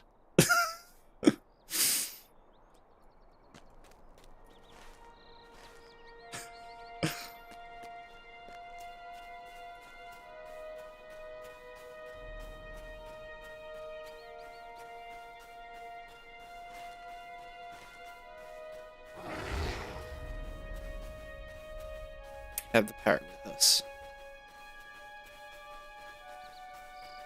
Maybe we'll do that. The birdie is sick. Yeah, he is very cool.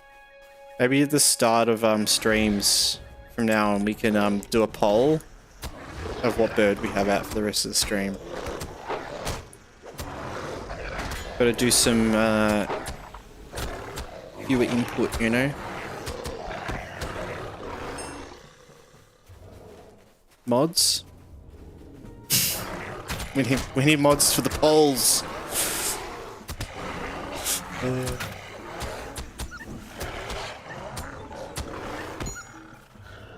Sorry, we got that sorted. Ooh. You should do the bingo boffin quest because they give you pets as rewards. That's a good point. It would also send us around the whole world. We could do a little series on bingo boffin. That would be kind of cool. We like played through all the parts. We can cut that all together.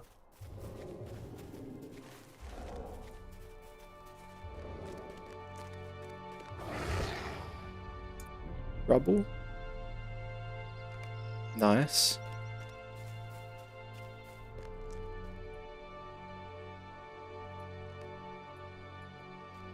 So good. But yeah, thanks everyone for hanging out as well. It's been great. We've had a lot of support over on the YouTube for the videos we've been putting out, which has been lovely. And if anyone's interested in catching up on the series, we're putting it up on YouTube in episodes. We've been cutting like each stream in half pretty much at the moment to about 2 hours for each episode. So yeah, that's over there. There's some things to check out. Probably be doing some more things over there as well. Once you finish the Lowlands, could be a good time. Yeah, for sure. We can definitely start on it and then probably progress it as we go, because that Bingo Boffin quest line kind of progresses as you level up. So it'd be a good time to start it. Go around for some fun quests, yeah. Do some little series on different things. That's my idea with this character is, you know, we're going to try to just get as high level as we can, but we'll do some things along the way. You know, we'll try some interesting things. if and when we get to max level, this character's just going to be like, I'm just going to use it for all different content and that sort of thing, and we can keep it hardcore and keep going into the new expansions. And I say when we get to max level, because we're not dying. No way. Play almost every day. Love it. Love it. Bradle, welcome over to Twitch, Bradle. Welcome, welcome.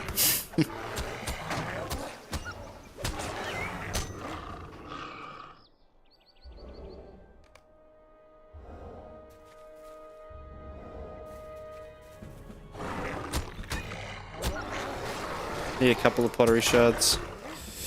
What do pets do? Just cosmetic, these ones. There is a class in the game, or actually multiple classes that have pets that do things. So there is Lawmasters, which you can have pets and they fight and deal damage. Captains have a herald that follows them around that buffs you. And they look kick-ass. Yeah, exactly. Pets look sick. Absolutely kick-ass.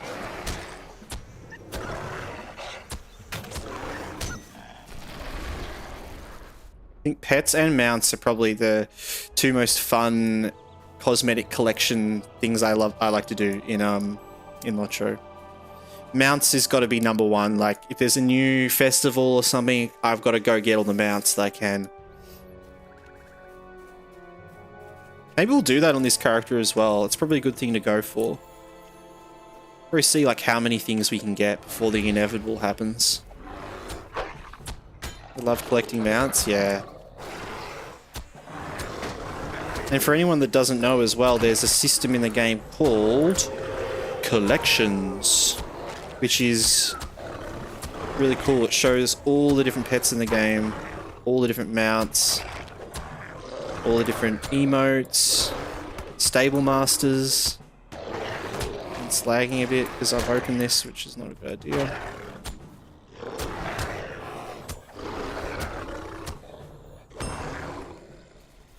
One thing most of MMORPG don't have, and I miss, is playing as a bad guy.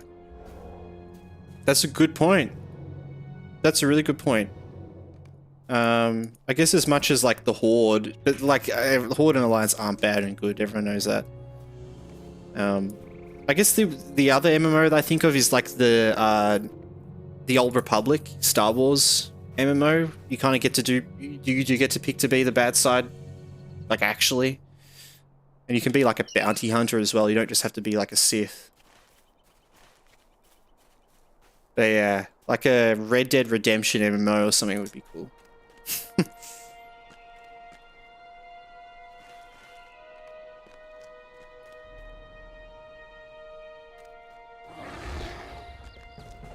I think back in the day when Red Dead Redemption like multiplayer came out, everyone just wanted it as an MMO. Like it kind of was like, but like everyone just wanted the actual MMO.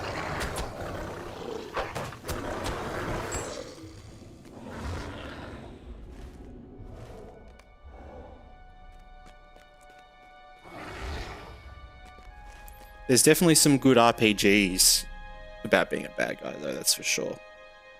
And I guess I think of the Old Republic, and you know, Knights of the Old Republic is a classic one for that, which I have been weighing up streaming and doing a session of as well, if that's something people are interested in watching. The old school first KOTOR game, Knights of the Old Republic. But it is a bit old school. I know some people it might not be their thing.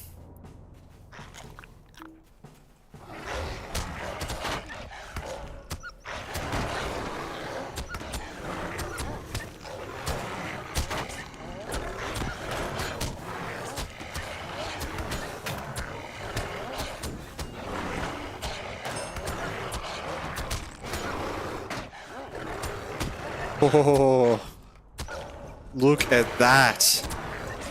Alright. Kill this last guy and then we are good. I think I can destroy that with this. I can. See, something I totally forgot is that little eye that appears. I can actually destroy it with this Nature's Vengeance. Removes corruption. Gotta remember that. This Star Wars is something cool in World of Warcraft. The Horde Alliance grows more in like, yeah, just one more faction. Yeah, exactly. Like, the WoW's become too, like, it's like the world's like political. It's like, there's no, you know, good and bad. And Star Wars has kind of become that as well in some ways, but at least we've got those, you know, yeah, Kodor and all that. The whole point is the fight between good and evil. Overlord is a nice RPG with a bad main character. Overlord. Don't know if I've heard of Overlord.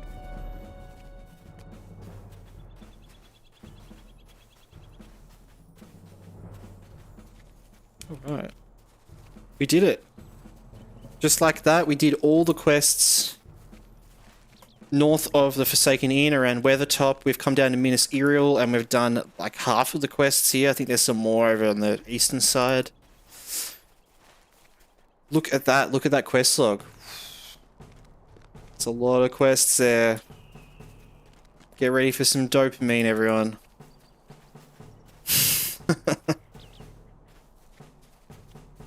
Need to take a look later. Yeah, I'll have a look, actually. It rings a bell, Overlord. Though it doesn't sound very appealing. A nice RPG with a bad main character. Some games are the best like that, though. You're such a unit smashing through quests. Yeah, I know, I'm just sat here. I feel like I'm not making any progress. I'm distracting myself, like talking with chat and having a good time, but we're making good progress. I'm just in like, yeah, auto drive mode. I know this little starting area so well. We should figure out where we want to head over to next as well, because we're not going to be able to stay into Lonelands the whole time, and we have a couple of options of areas we could go into. It is something I potentially wanted to poll, actually, is ideas for where we could potentially go next. Because, let's have a look. Auto drive mode in MMORPGs is cool. Yeah, exactly. It's so cool. I can just turn it on. Bree, Lonelands. So North Downs is somewhere we could go at level 30 or 35. We kind of have the option between like the like Evendim or the Troll Shores.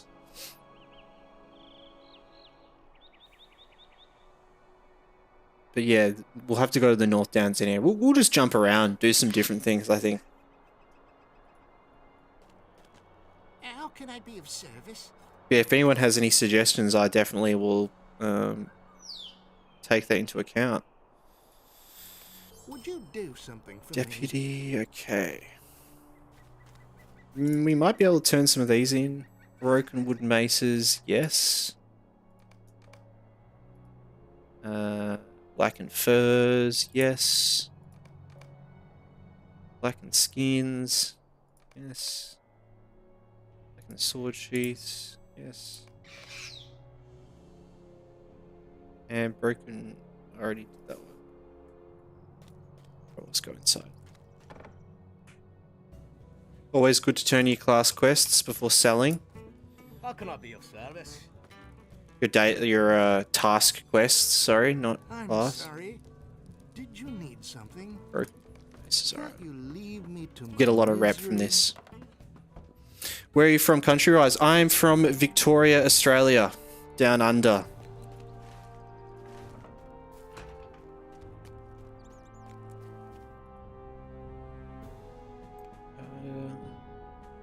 Blackened sword sheath.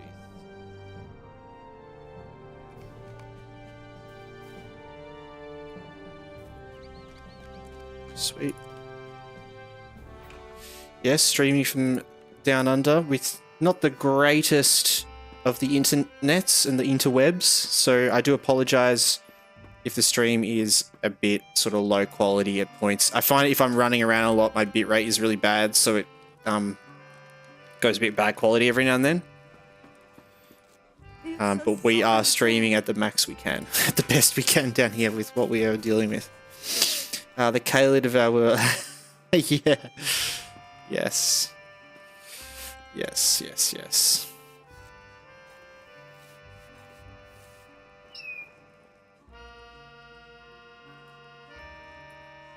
Alright. Fate. Agility, fate. Ooh. That's pretty good. I might actually go with that. We get a lot more might from what we have, though. I don't think it's worth it yet. Hellbird, we already know that. Already know that. Ooh, this one, though. 7 Fate, yeah. That is the way to go. Greetings, friend. Might armor. Can't you leave me to my misery? Ooh. Oh, well, we just got a helmet, though.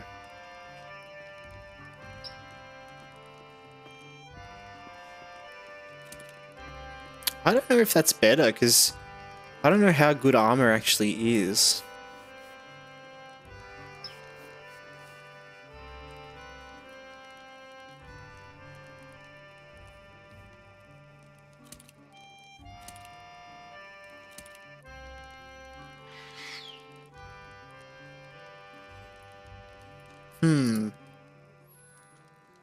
I think we just go with that crafted gear for now.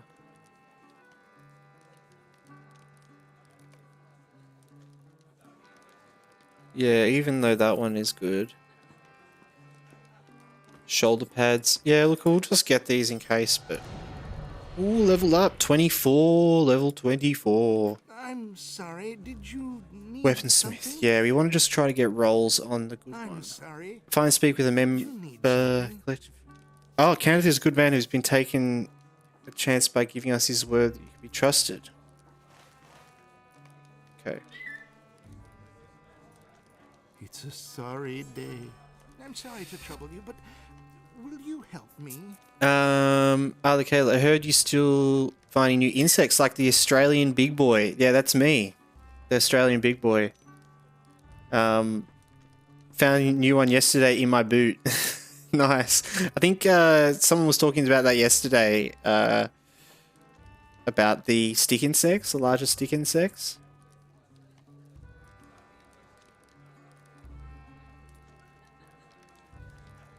I think we recently had a new one discovered, like the huge stick insect the size of like your arm. From Germany. Cool. Yeah, awesome. Yeah, we got to get a lot of people from all around in here. Some, you know, a lot of people from the EU, some people from the US, and yeah. Talk to Radagast the Brown in his tower in Osgurth. You've been patient. You must understand, we are a solitary people who hold our friends dear to us and protect them as we can. Radagast is such a friend, and here at the behest of our leader to aid us with a terror emerging from a long slumber. He has taken residence in the ruins of Osgurth, the place we call home. You are welcome to make the journey to the east. The ruin is north of the Great East Road, before the road snakes between the northern and southern swamp. Seek Radagast within the tower. Perhaps there is a way that you can aid him, as he will surely aid you. Australian Big Boy is a real name for a spy. Is it? Australian Big Boy. I haven't heard of Australian Big Boy before. That's just what we call like your best bro. Daddy Longlegs maybe, yeah. Australian Big Boy. Boy spider. Now I'm intrigued. The big boy spider. Oh, is it a funnel web spider? Okay. Big boy spider. It's like one of the smallest spiders we have here. It's like the small little scary funnel webs. They look scary. They look like Shelob, like miniature Shelobs. Can't you leave me to my misery? All right. I'm sorry. Did you need something? It's a tarantula funnel web, yeah.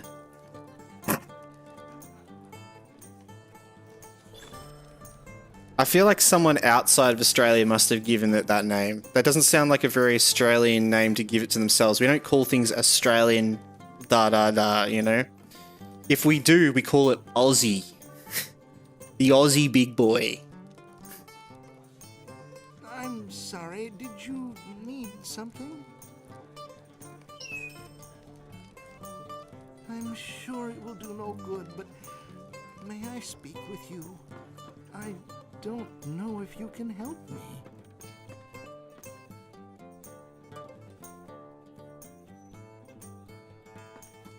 What do you need?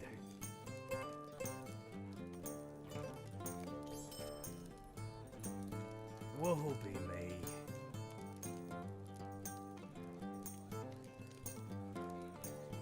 Oh, we can use that. We're not really getting amazing gear. I'm sure it will do no good. But may I speak with I you? mean, we sometimes do have to put Australian because other places have those names for different things. True, yeah. We don't call it the Aussie magpie. But yeah, no, that is a good point. So is that implying that there's big boys elsewhere? Is that what you're implying? Because I'm pretty sure there's only big boys in Australia. So the name Australian big boy, it shouldn't be used like that because I don't know of any big boys elsewhere. Can't you leave me to my misery? It's a sorry day. Ooh, we got to like task some. We're getting so Did you many need things done. something? Bam, bam, bam. It's a sorry day. XP, XP. Woe to We me. leveled up. We're nearly leveled up Might I again. take a moment of your time?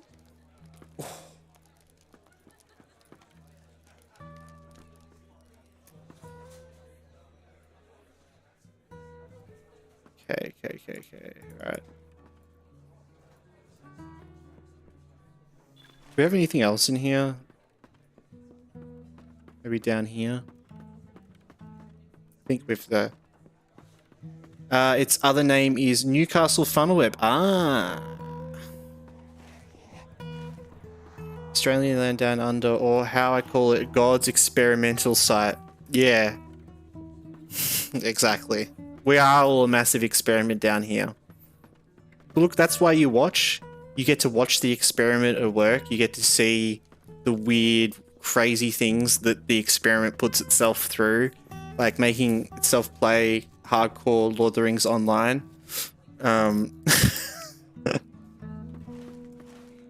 You get to watch the guinea pig, you know, at work. Alright, we need to sell some stuff because we don't have much space.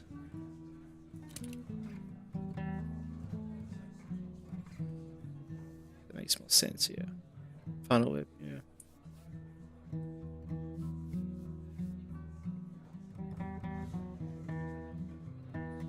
Should I open our weapon case? Ooh, one-handed axe. Two-handed sword, yes! Oh!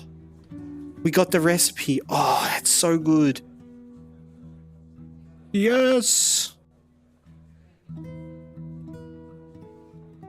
Beautiful. I can't believe we actually got that. Rush. You erupted into a sprint gaining... Ah. Cool. Now, I think we actually unlocked before a new... Yes, look.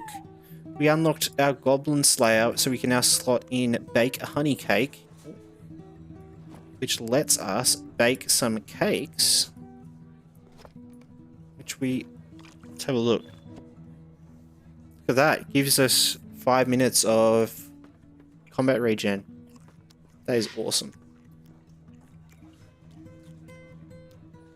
It's a really cool little Beyonding thing. You unlock like a thing, you can bake a honey cake and just eat it whenever you want.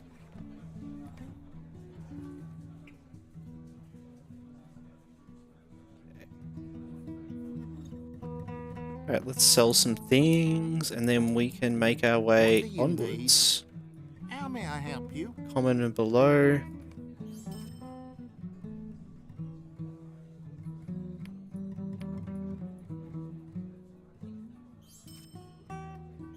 Alright.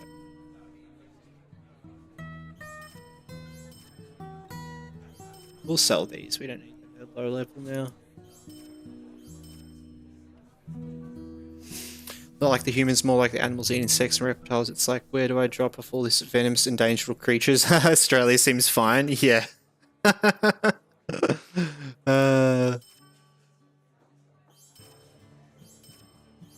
Legit. It does make you wonder why we have so many dangerous animals down here, but I don't know, there are a lot of places in the world that have just as dangerous situations as us, just in different forms. It scares me to think of areas that have big, you know, like mountain lions and that sort of thing, you know, and like big cats. Like, we don't have anything like that at all. Apart from like Tassie devils, and they are not around at all. And drop bears.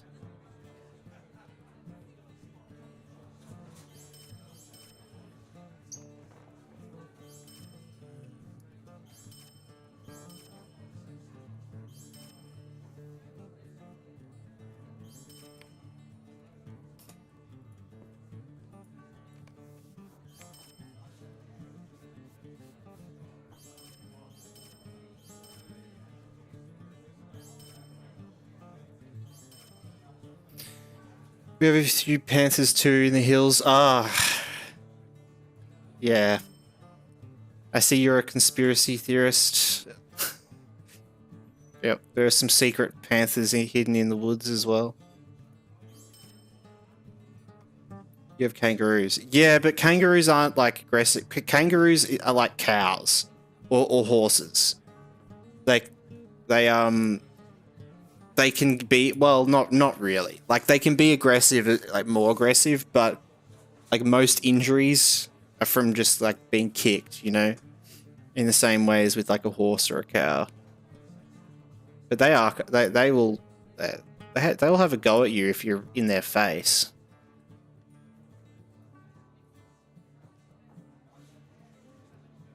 Not as bad as turkeys.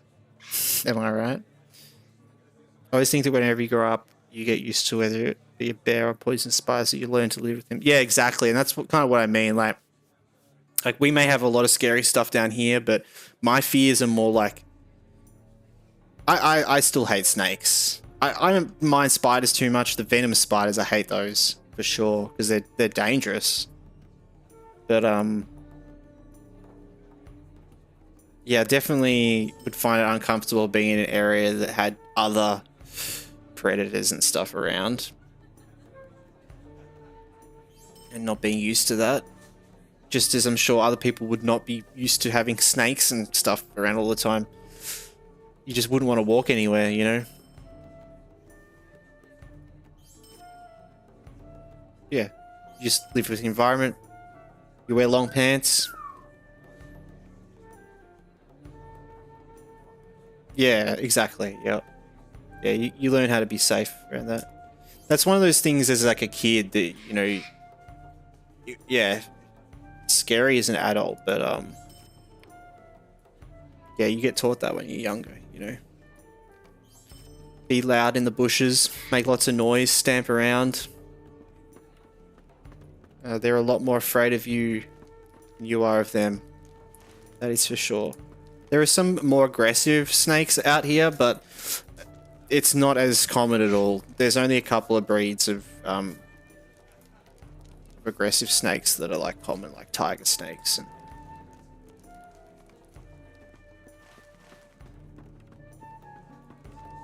All right, we have got a clear inventory. I think the other day we were talking about Australian and like environment. We were talking about how like the lone lands, like this environment is very Australian, honestly.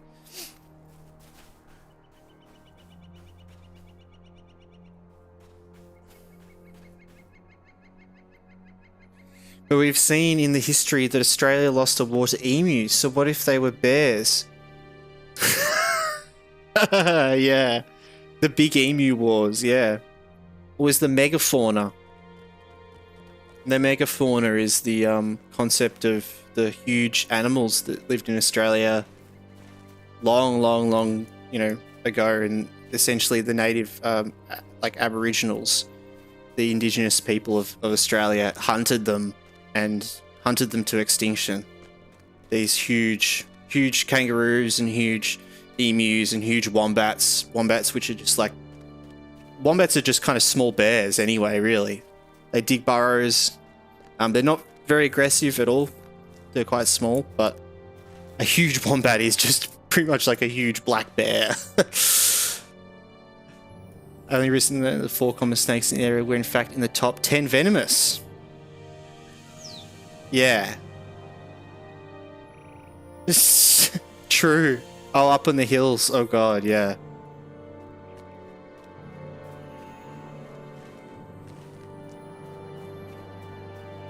Well, it really depends on the snake as well. Some are like dangerous because they'll bite you multiple times. Others are venomous, but they only bite, like, latch once, so it's very unlikely that you're actually going to get, like enough venom in you to make it really bad. Or, obviously you got to get to hospital and stuff though. But I think the amount of deaths by a snake is like very, very small.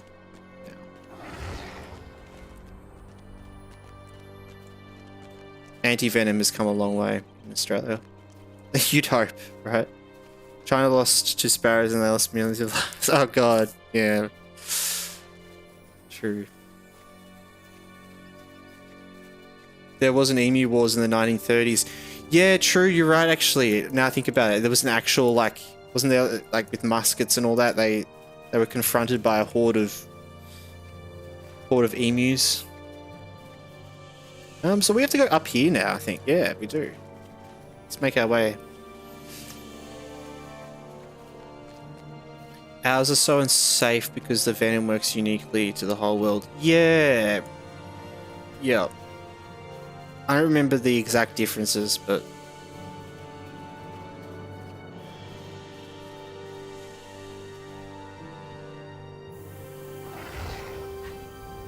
Isn't it like the... I don't even remember. Think about it.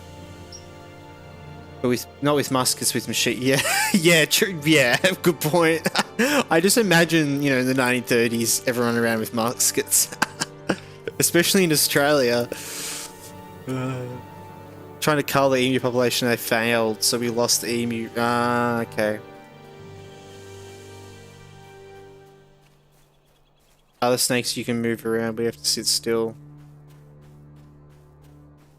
Yeah, yep. And I remember, because there used to be a whole thing of, just tie up your leg and you'll be fine. Like above the bite. Like that was always the thing. If you get bit, you put your belt around your leg, that sort of thing. Apparently that's not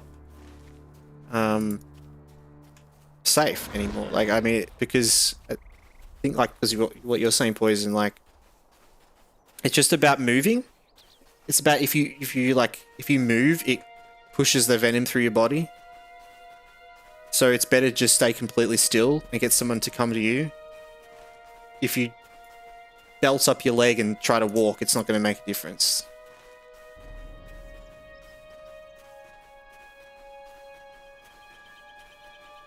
Lots of machine guns, well, yeah, true.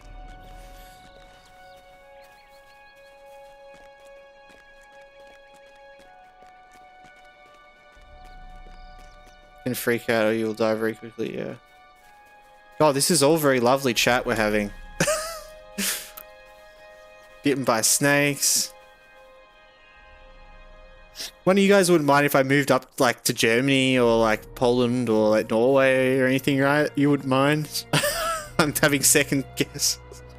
Could I take a moment of your time?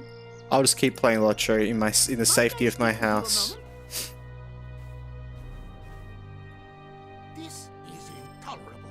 Will you let me speak my piece? Stay and hear me out.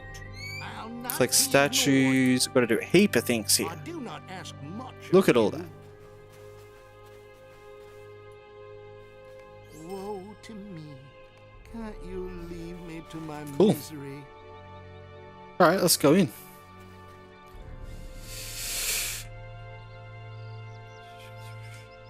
One got farmland and the emu's eating all the crops these days.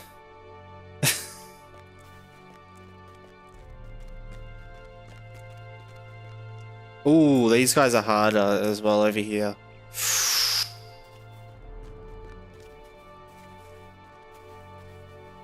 Do we want to go through just normally?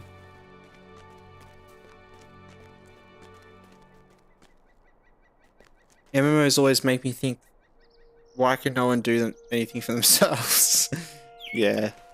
Because you've got to be the main character, you know? You've got to do everything. I skipped the camp lots. Yeah, it is common skip. I came to Lowlands a little bit early, so I think it might be necessary to do. They're all level 24, so I think we are actually going to have to do them. But we don't need to kill these guys. Or do we?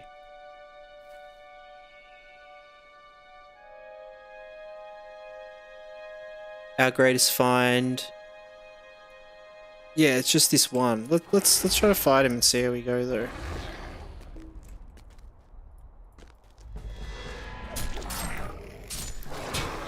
This is a harder guy and he's level 25. He's a level higher than us.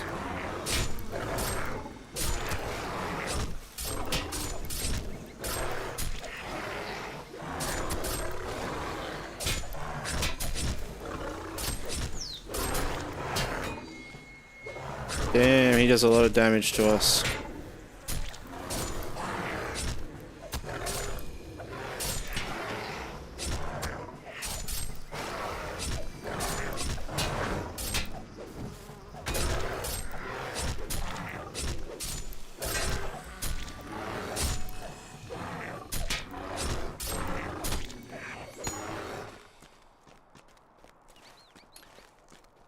I wouldn't mind. Been Poland and Germany, you're near the fascist party take over the next election, and you're near Russia and Ukraine.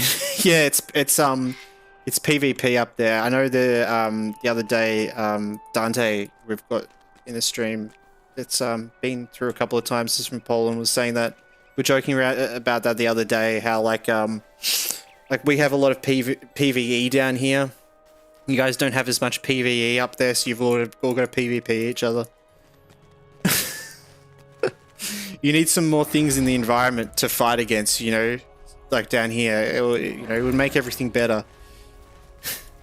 Work together fighting the armies of emus, or, you know, just imagine.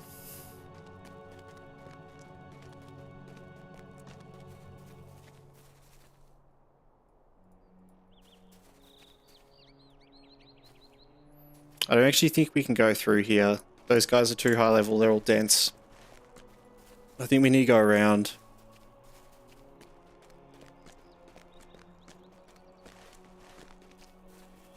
So I don't even really want to be up here.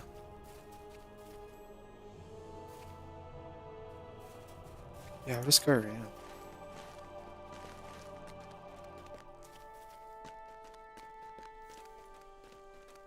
Sure, there's enough emus to shoot. Yeah. Oh, emus are funny.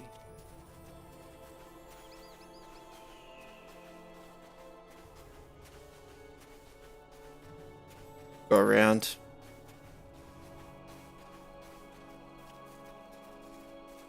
Yeah, I think so too. If everyone was so chill as Australia, then there'll be no war. Yeah, yep.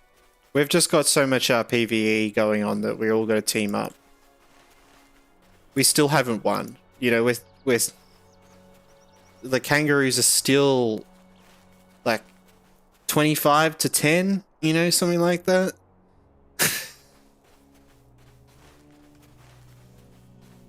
Our win-loss ratio is really bad.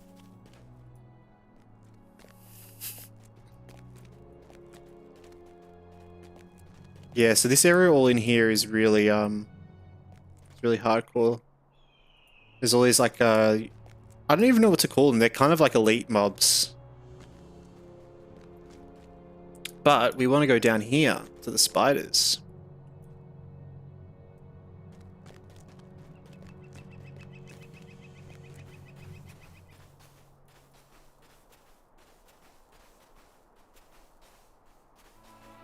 And there's the spider trench, yeah. Well, that's where we're going in, to the spider trench. Sadly.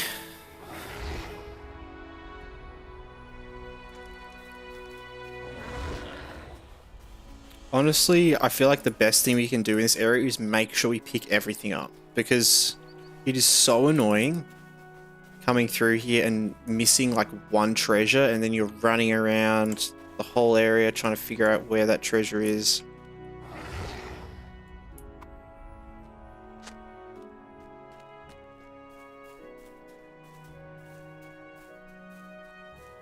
Australians have a good standing in Germany because of Daniel Honey Badger Ricardo.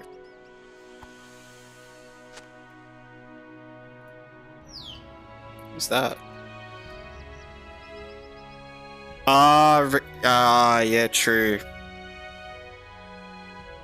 Race car driver. The Honey Badger.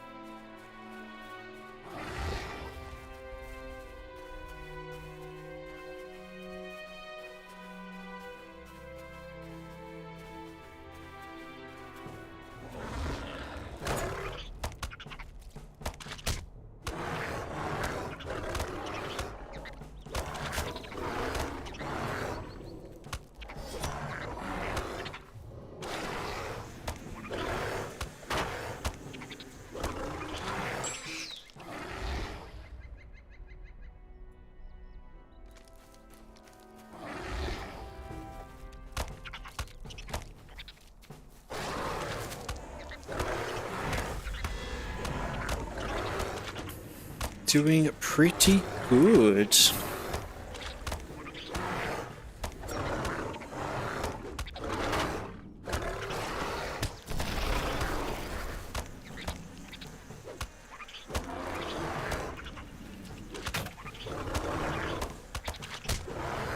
Now, someone on the YouTube the other day asked a bit about picking a new class in Lord of the Rings Online. Just what sort of my suggestion was for a new class to play. I did, and I thought I kind of would talk about that a bit because, yeah, I think about that a lot. I've thought about picking classes a lot of different times on multiple different characters. And I think I was saying to them about how, honestly, like, just pick what you're going to find the most fun. You know, that's the obvious choice, right? You're going to have, if you're going to have the most fun with the class, pick that class because you enjoy it the most. But figuring that out, I think, start really simple. There's a lot of real basic classes in LOTRO. You know, you have like the champion, which is essentially like a basic warrior class, very simple damage dealer.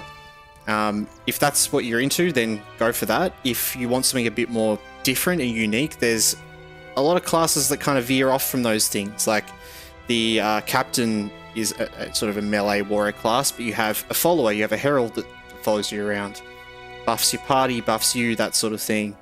You have like the warden, which uses combos and this sort of thing, and ranged and melee. You have like the guardian, which is like a more defensive version of the champion. So I'd suggest starting there. Like, you know, if you like more magic orientated things, have a look at like the Lawmaster and the Runekeeper and the Minstrel. They're all similar but completely different. You know, there's likely a class there for you. If you like something a bit more complicated, there's classes that have more complicated aspects to them. And yeah, if you like classes that are simple, there's classes that are simple as well. But most of the classes all have viable specs for healing, damage, and tanking. They're all very open. Recently, over the last couple of years, a lot of the classes have gotten revamps in that way. For example, Minstrels, you can play very effectively as a solo damage dealer. You can go through the whole game. They're quite effective, actually. You can sort of level more in an offensive way rather than leveling as a healer or that sort of thing. So yeah, there's been a lot of good updates with that. So find something that you sort of enjoy the style of and that connects with you, and go with that. You'll have the most fun with just playing something you like the look of. I always like to sort of focus on what weapons I want to use, you know. If I want to be a staff wielder, you know, well, I'll pick like Lawmaster. If I want to be a magic dealer, but I don't really care about what weapons I'm using and I want to be more like destructive, Brewmaster, you know.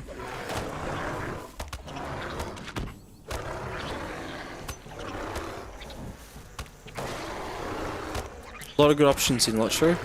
Some really out there ones as well, like the Brawler, who I've personally never played before. The Mariner, which is a new one, which is like a sort of spellcaster in a lot of ways. And with a lot more complicated sort of things going on. I really enjoy the Warden. It's a really complicated class, but I really enjoy it because it's complicated. And that class essentially uses like a combo system. So you have 3 different skills. They're color coded. There's like a red, a yellow, and a green one. And you combine those skills together. You go like red, green, yellow, yellow, and then you use a skill that caches in those skills, and it casts a different skill depending on what combination of those colors you've put in. So sounds a bit techie, and it kind of is. It's a bit like a lot to deal with, but it's a lot of fun because you essentially have more skills than any other class, but they're hidden within these combos. Forgot to follow. Yeah, appreciate the follow, Brattle. Really appreciate it. Or Brattle? Brattle? I'm gonna regardless say that with an accent, if that helps. Brattle?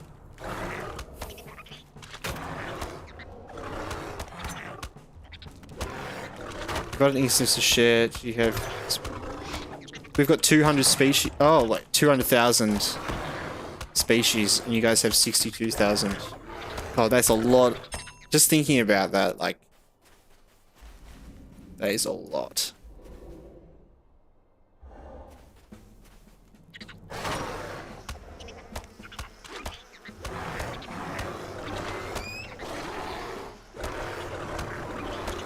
Brattle.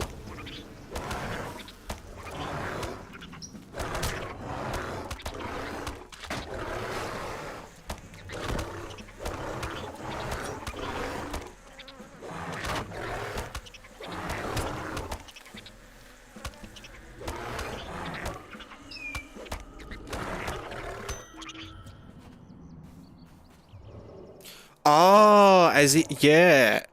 As in we. Oh, I see what you mean. Yeah, when you said we, I was like, I just read that wrong. Yeah, we've got a lot of discovery to do. Geez, the collection log for insects down here is... There's a lot of room there. Come on down and start a insect discovery business. Well, you go to Angmar, it would be cool to play through North Downs to get to there. Yeah, that would be cool. I definitely will go to Angmar, I think. I shouldn't look right now, but I can have a look. I think Angmar's level 40.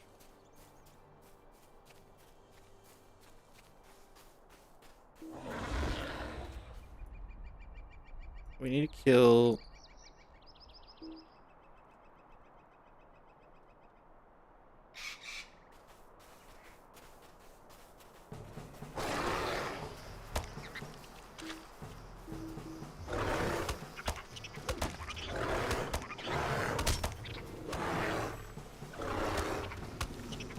Nah, I'm more of a history person. Fair enough. You can tell our histories then. Oh.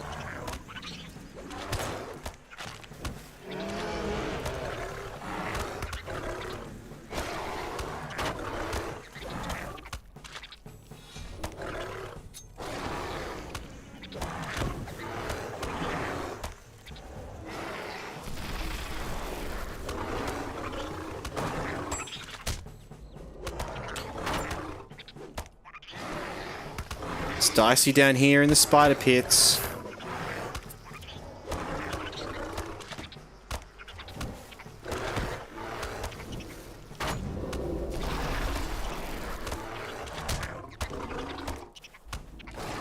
feel like history enthusiasts gravitate towards Lord of the Rings. Yeah, definitely. Well, Tolkien was one of the greatest lovers of history, so it makes a lot of sense. And creating mythology out of history, you know, not just history. It wasn't really that. He was more of something other than that. He was yeah.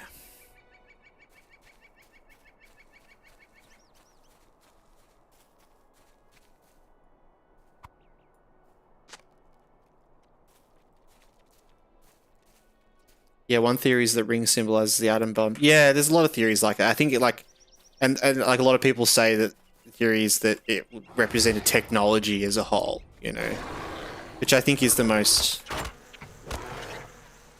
likely cause, or that was aspects of technology that were inspiration for Tolkien, you know, where the world was going. And I think the atom bomb is like within that technology and the growth of technology.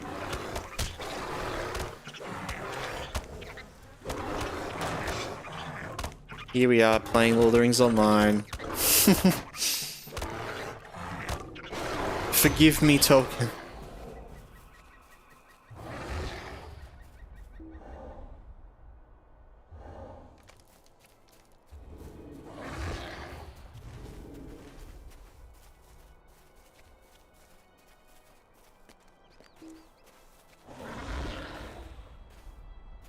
Okay. Now, I've already gotten a bit lost because I've just been talking. The whole point, I remember I said, we've got to make sure we find all the things. Yeah, I got lost. I think down. Yeah. What time is it in Australia? It is 9:45. Thereabouts. In the night time.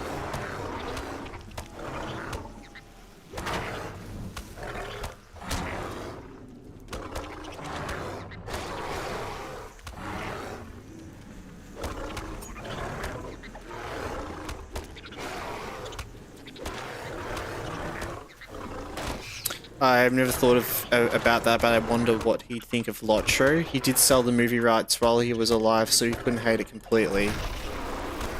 Yeah, I think like he came to accept that. You know, it was definitely like there's things of him saying, you know, like essentially that he would hate there to be a movie adaptation and stuff, but I think he kind of came to terms with that that's how the world was changing, and like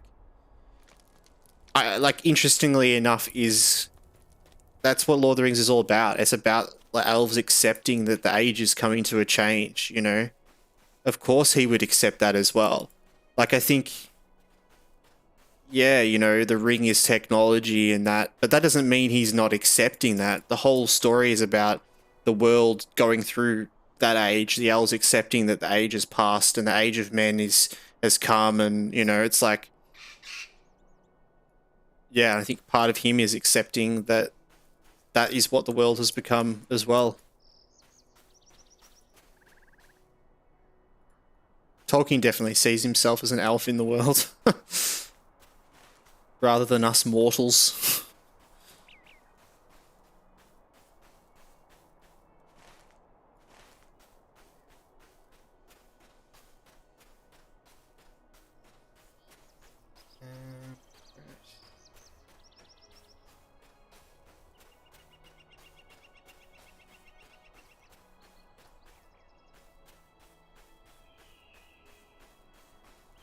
We have 1348.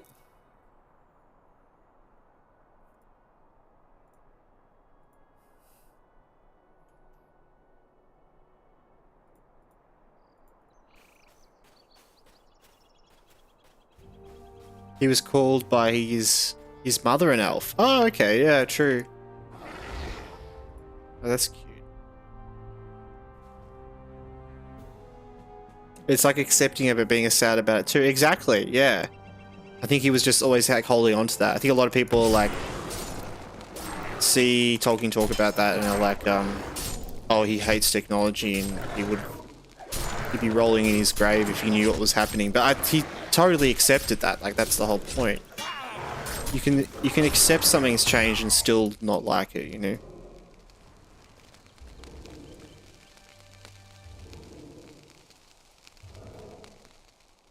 So we have to find a thing down here, and let's jump out there.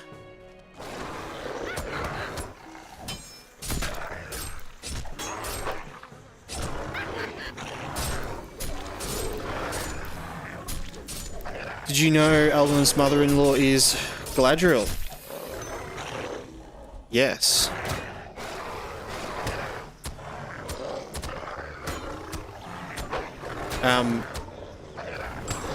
Elrond's mother-in-law, yes. Wait. Yeah. That old stuff confused, and with Arwen and all that as well. Well, Arwen is Galadriel's granddaughter, right? Yeah.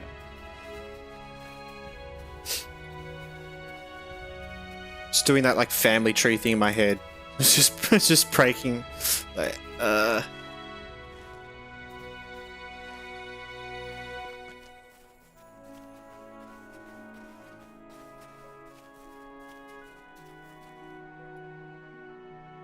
Yeah, I love that. Found that so weird with like the Rings of Power show. I just found like the whole. I feel like they just didn't even realize that when they were making it or something. I don't know. Just seems like the setting with like just Galadriel and Elrond is just really strange. Like they just constantly ignoring that fact that they are related.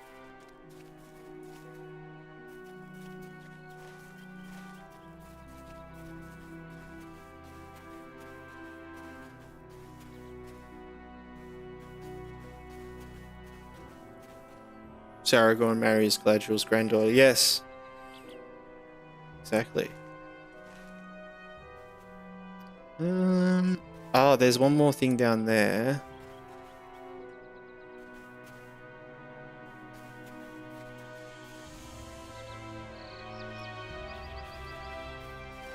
Where's the guy we have to kill? Nishrak. Is it up here? The goblin leader. Ah, it is. Okay. We gotta go in.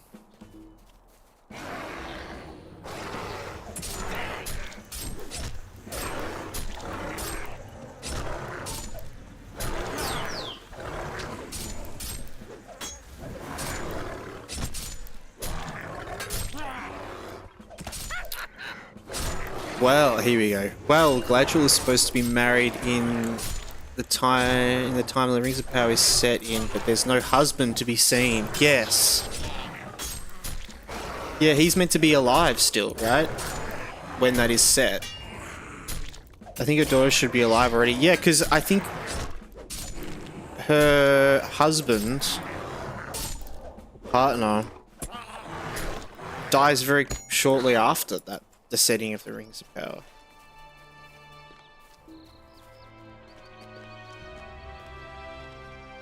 Her daughter should be alive already. Yeah. He marries Elrond. Yeah. Which is so weird to think. Like, I just... Within the world of that show, like, those two characters... To think, like... Yeah. Her daughter marries Elrond. Like, how weird. They're both, like, so... Like, childhood sort of sweethearts in the show. It's almost...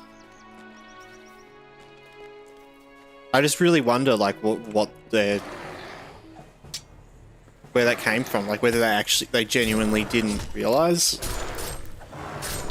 Like, because I wouldn't be surprised. I don't know. He's alive in Lord of the Rings. Oh, is he? Okay. Oh, Celebrimbor. No, Celeborn. Celeborn, yeah. I said like 3 different names.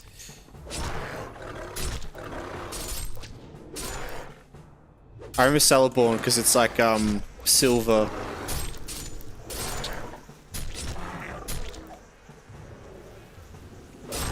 my middle name.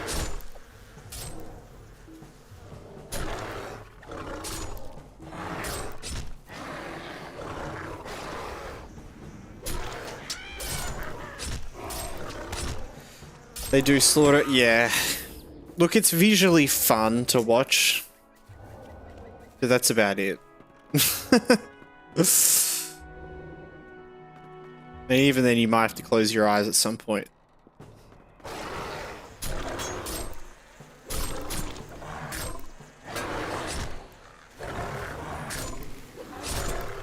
Yeah, he's the guy who greets the group for us. That was a Galadriel site. Yeah, yeah. Where is Gandalf?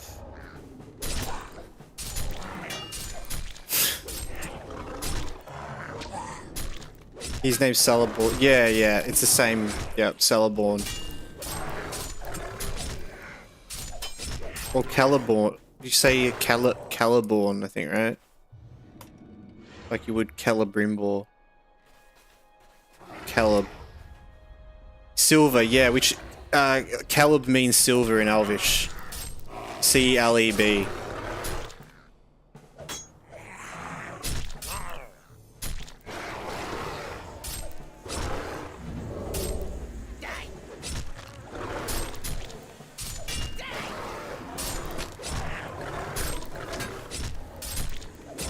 Yeah, with the K, Calibrim, yeah, and that's why I confuse it because I say it with the C instead, but it's with the K, isn't it? Like all those names like that, which is funny. Which is funny. My middle name is Caleb, but my dad wanted it to be Caleb, spelt C-E-L-E-B, but I think when they were pronouncing it. They just put it in as Caleb because it sounds like Caleb because you say it with that K.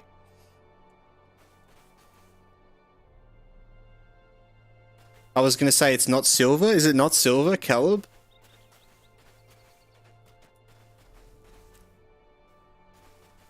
There is multiple Elvish languages as well.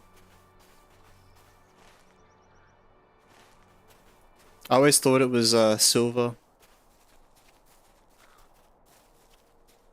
Oh, my middle name. Yeah, yeah, yeah. Yeah. Yeah, no, it's Caleb, C-A-L-E-B, but it makes a lot of sense, I think. As it was pronounced, it was like, yes, I want it to be Caleb. Don't worry about the spelling. And then yeah.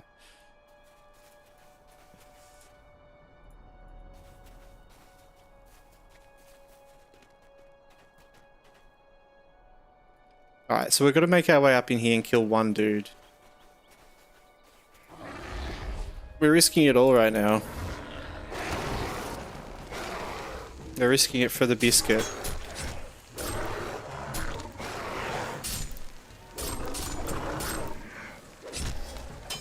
Celebi Silver and Quenya. Okay, yeah, which I don't think is the language they would actually speak though, is it? Because Quenya is like the common tongue, or the more common tongue.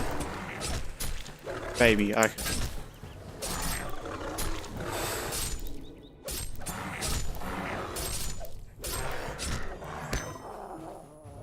Good luck with the boss. Yes, thank you. I've got the Eye of Sauron thing just popped up and it scared the shit out of me.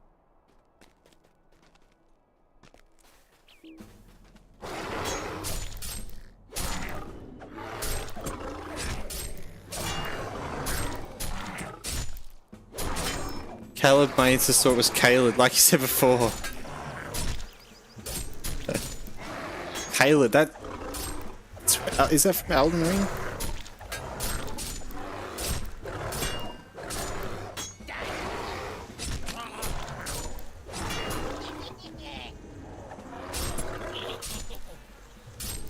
Rings a bell.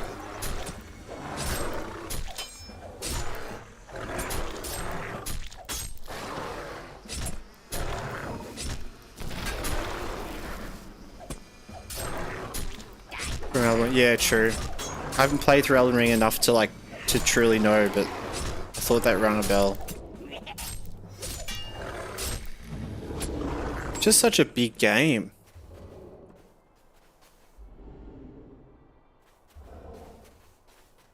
The red zone. Oh yes, of course. There is the red zone. I have been to Caelid. Yeah, God.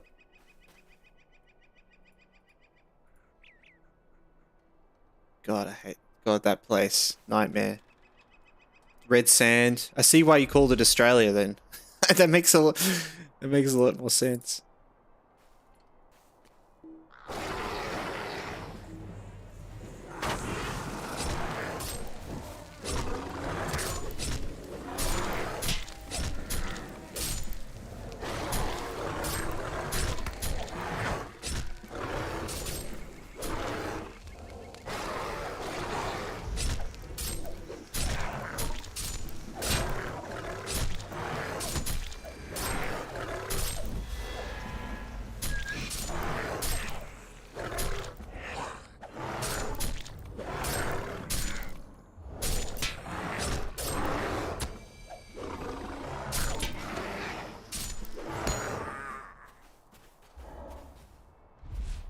Alright.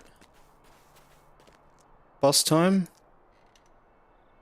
Let's go. Lord of the Rings 11. Thank you for the follow. The number 11. Hello, Matt. Absolutely love your stream. Connect you. Oh, okay. True. He love you. I think that was just a bot.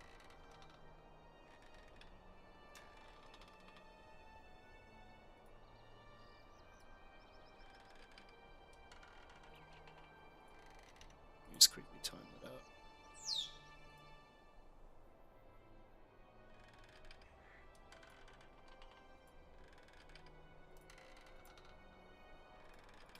Just in case. Alright. Let's do this. Alright, we're going to heal. We're going to put on our Ferocious Roar buff. That's going to give us a heap of things. We want to look out for when he gets that buff, and then we can get rid of it.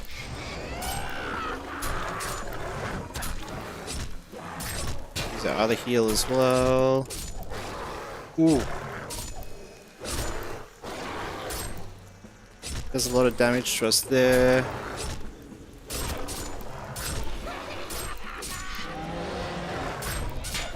Alright, we use that thing on him, get rid of... Oh no, I think he just used it. Damn it. Okay. Oh, I didn't mean to change to human form.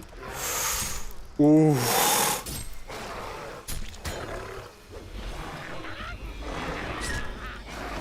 Oh, interrupt. Alright, get rid of his curse.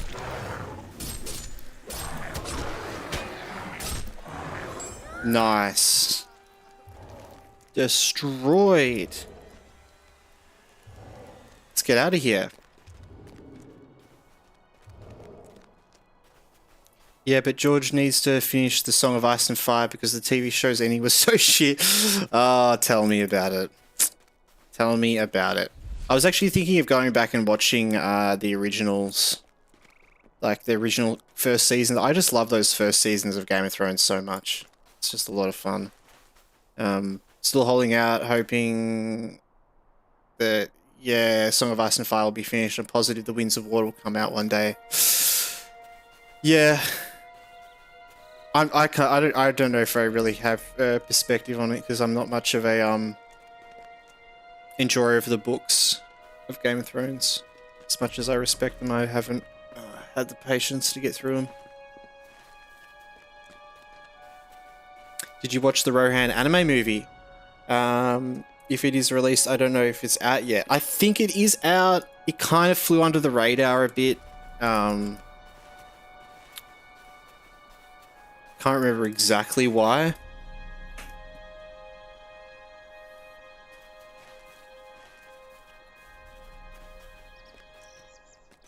I think so. Yeah.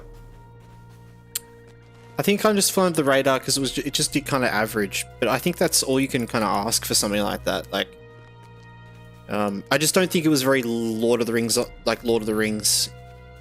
You know, it was like I'm gonna watch it. Yeah, for sure. Like, enjoy it. I think as on its own, it's still really good as well. Like, it's an anime though, you know, so it's quite just a different vibe that I think a lot of people are used to. But no way, don't let anyone ruin that.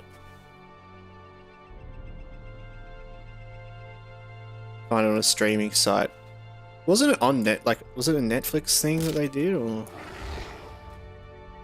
I'm a big anime movie fan. Yeah, 100%, you'll love it then.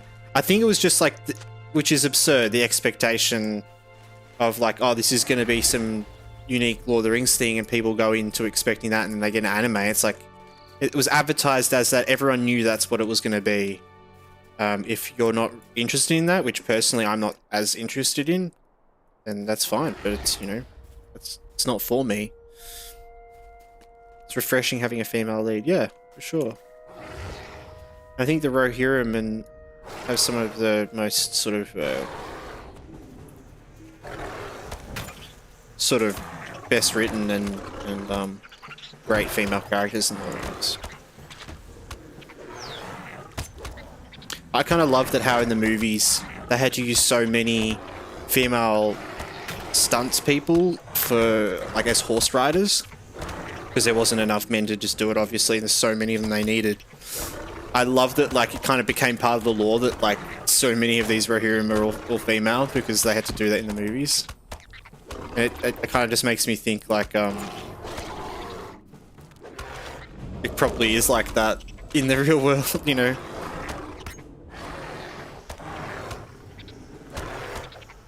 Imagine a lot of Rohirrim, the Rohan people would want to go out and war. Come Rohirrim. They planned an animated show or an actual TV show where the first Targaryen comes to Westeros to conquer it. Oh, the new Game of Thrones TV show. Yeah, there's like 2 seasons of that out, right? I can't remember the name off the top of my head. I know Alette will probably remember.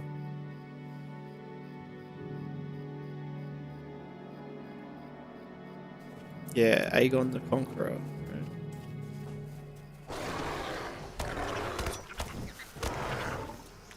They're all called Aegon.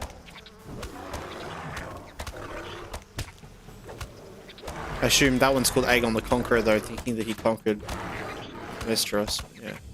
What was that? What's the show called? It was really good. Not House of the Dragon. Oh, that's another story. They're doing a new one. Okay. Because that was so good. I think them pushing to tell other stories like that, amazing.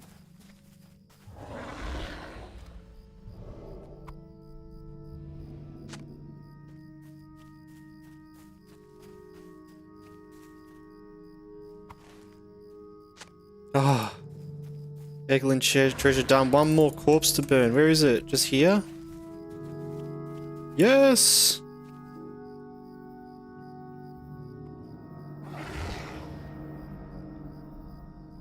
I'll be interested to see that new one. Yeah, that sounds cool. I don't know about animated though. I don't get the point of like making like just if it's a short like film or movie, sure, but it's like people like Game of Thrones because it's Game of Thrones. Like, I don't know.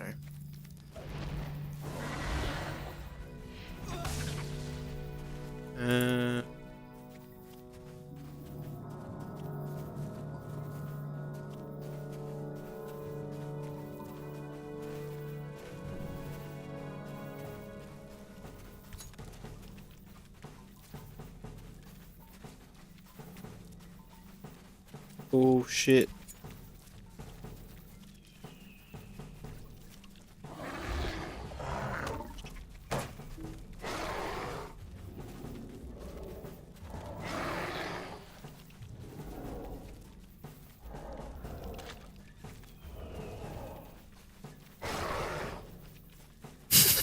I'm not sure how many dudes are following me right now, but I can use this.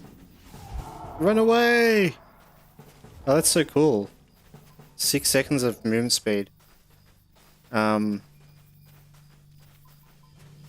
House of the Dragon is the story how they lost the dragons during a civil war where the Targaryen bloodline is nearly annihilated. Yeah, true. Yep. Oh, I really enjoyed House of the Dragon. Not sure if they are going through with that one about egg on the code. Well, gotta go this way. Next is about Dunk and Egg. One of the other Targaryen knights. I love fantasy combined with animation because if it's not real, wouldn't it ways you express interest? That's a very good point, and I think he's one of the best arguments for animation, that sort of thing that I really agree with. You can pull off a lot more. You can do some really awesome stuff. That is very true. But I find dark fantasy though, like, I love it in a live action setting, you know?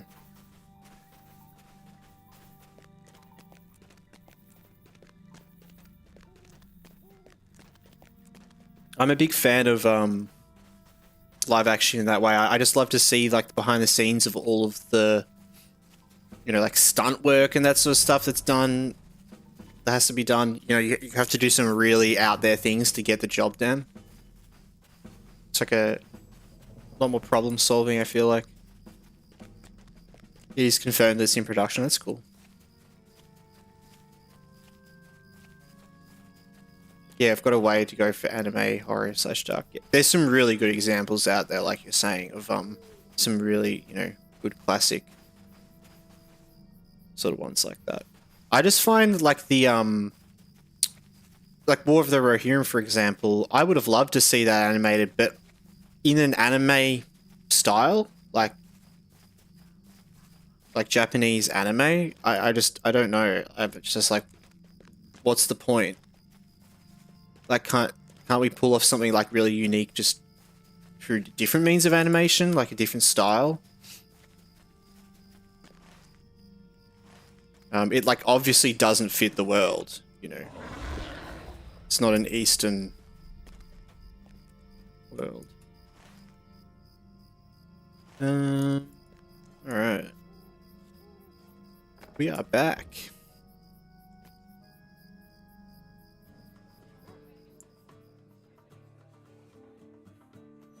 Yep. I'm gonna enjoy what you can. I think, you know, more as time goes on with all new re-releases of movies and games and TV shows and all this, it's very easy to kind of feel like attached to the one you grew up on and loved and hate all the others. But I think part of sort of life and learning to, you know, yeah, like love all those things is that you've just got to experience the ones you like, you know, rather than expecting all the ones for you to enjoy. We live in a world where there's so much content being made now for things that there's going to be things that aren't for you, you know? And that doesn't mean that there's those things that are for you, you know? The hero returns from the spider trench. Yes, back in the tavern in front of the lovely fire.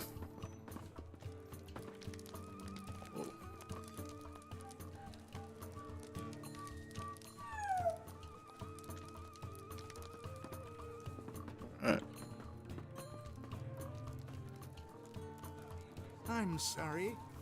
Did you need something?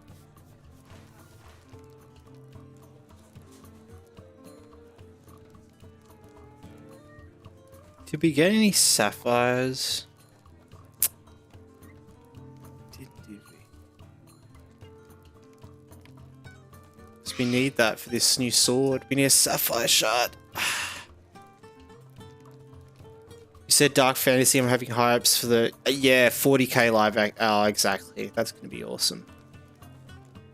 And that's the thing as well is I can imagine an animated Warhammer 40k TV show. Like, sure, I can imagine that. But like trying to visualize and imagine it live action is so much harder, and I love that. I think like that's what's exciting about that is like from a developer perspective of seeing like a project like that and how do we pull that off live action with, you know, costumes and armor and like, you know, all the cool, you know, the miniatures and stuff that they could make for that. Animation is cool as well, but I want to see artists work, you know, in different ways.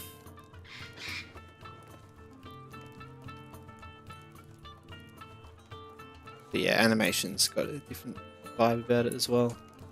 Just as much hard work goes into that, if not more. Because animating takes forever. My misery. Weaponsmith, alright. I'm sure it will do no good, but may I speak with you? And they got our favourite nerd in The Witcher for the show. Yeah, for sure.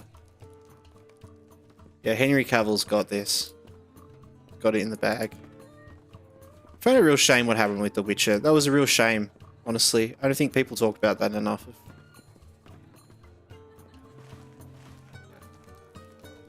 Horrible for us viewers and horrible for everyone there working on it as well. Alright. We can probably head out, I think.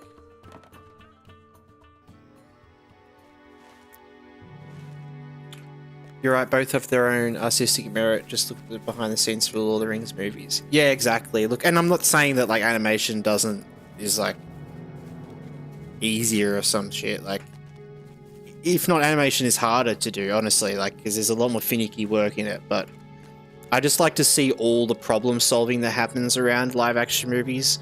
Animated movies definitely have a lot more of a template that can be followed to work on. There's some fundamental things there.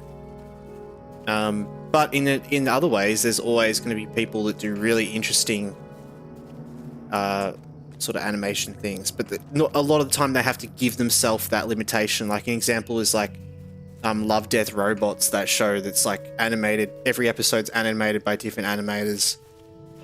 They're all really kind of unique concepts, and they're a bit interesting, you know. But yeah.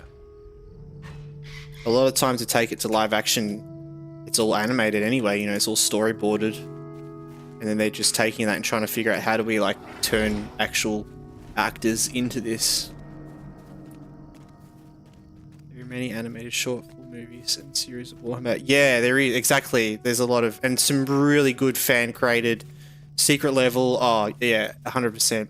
Like an amazing like content, but yeah, it would be so cool to see that done in like I just imagine seeing that like a 40k show and the first like 5 minutes of it just looks like it's secret level. It looks like it's all, you know, just animated, and then the dude takes off his helmet and it's just a guy in there. Like, oh, just enough. I also feel like to get Warhammer 40k right live action, they have to do a lot of animation over the top. Like, it needs to be like a lot of like gritty animation over the top of it, make it a bit unique and out there. Woe to me.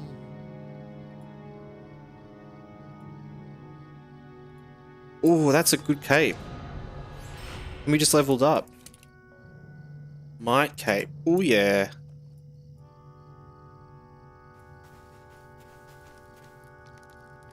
What is this world coming? I like went in a full circle, went back to the Forsaken Inn before realizing that I should come back here. It's getting later, and I'm starting to get forgetful. Yes, we are getting so many quests done here. Coming to. Ooh, Shadow Weaver, Eye Cutter. Whoa. Medium, heavy. Righteous Recovery. We'll pick all these up. Will you let me speak my piece? I'll not be ignored.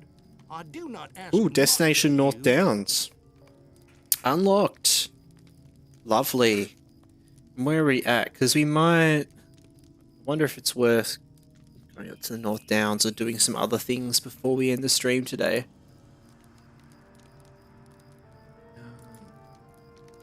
We've still got a while longer to go, but Just thinking about some things. Yeah, we'll probably stream for another, like, just under an hour.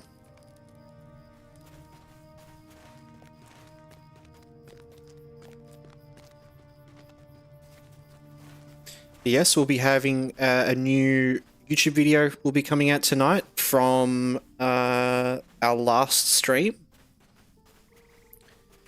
So it'll be coming out tonight, and then tomorrow the last episode of that will be out, and then we'll be onto a regular schedule with releasing these.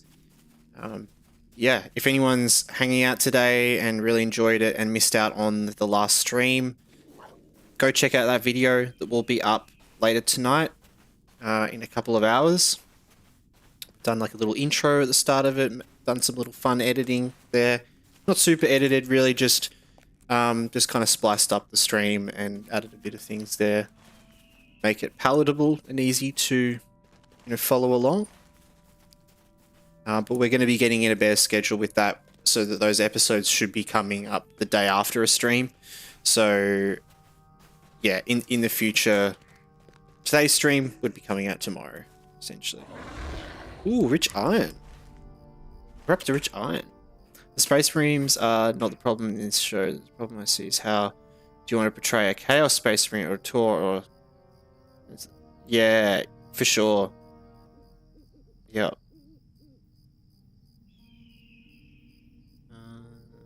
Okay. I missed all the streams, just found out your YouTube shorts. Oh, cool, through the shorts. Awesome. I'm glad, because like we've been putting out some shorts to get a bit of traction as well, get some people in that might be interested in watching. But yeah.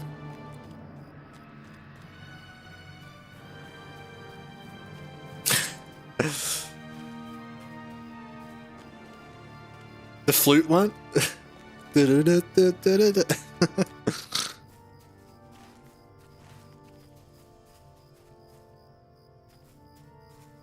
Alright.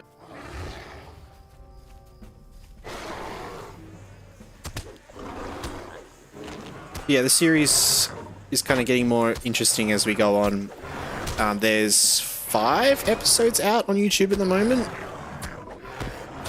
And we're cutting them up into about 2-hour videos. I thought I could cut them smaller, but I don't want to cut it up too much. I feel like cutting a stream in half is good enough. I don't want to be annoying with videos, but I feel like 2 hours is a good amount to make it easy to keep up to date with where you are and that sort of thing. And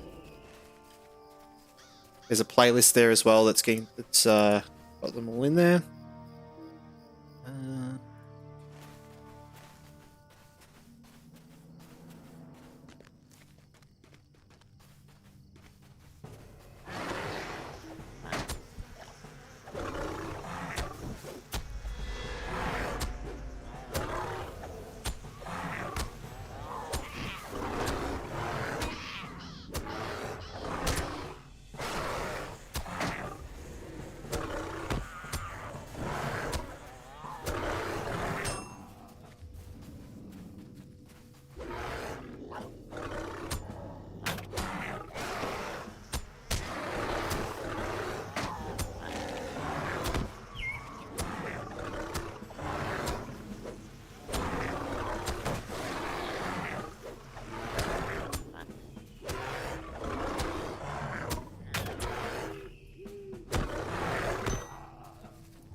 Should actually remember to look out for rich iron now. Exciting. You sure it was the explanation? Oh yeah, okay, yep. Cool, yeah. Cause I'm glad, because I kind of put out that short just to talk about the stream and that and advertise it a bit. So I'm glad. It's good to hear.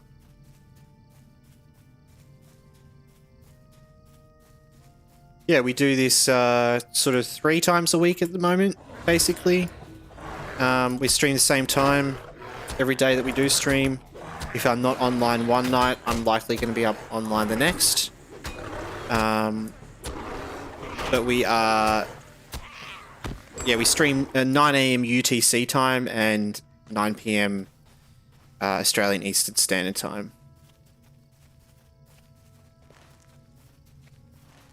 7 PM Australian Eastern Standard Time. I don't know what. 9 AM UTC, 7 PM Australian.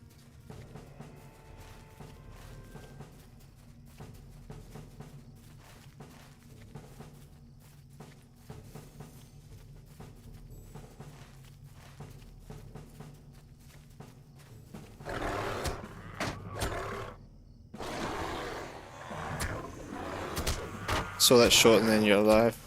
Twitch. Yeah, fair enough, and that's why we have the YouTube stream there as well, you know. YouTube's great because then I can save all the VODs, the recordings of the stream, that go straight to YouTube and that's permanently there, which is awesome. But yeah, it's also to, bring in people that aren't really on Twitch that much. And yeah, a lot of people enjoy YouTube player a lot more. Just...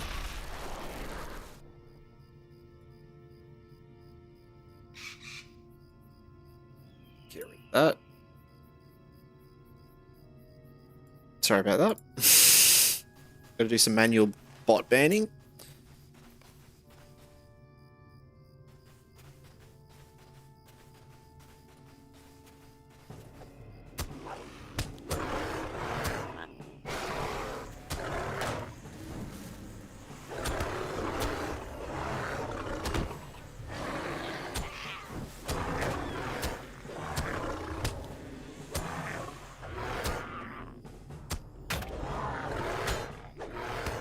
Why don't you remove that message from the chat? Boom! Exactly.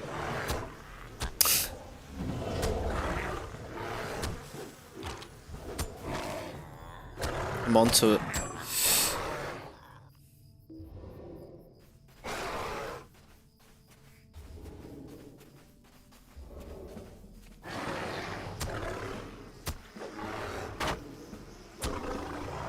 Because they always say remove the space. Yeah, I know, right?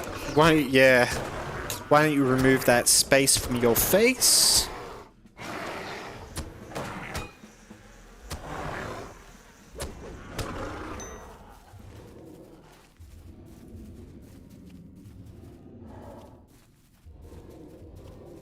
It's right though, helps the analytics. I don't care. It's hilarious. It's kind of just funny.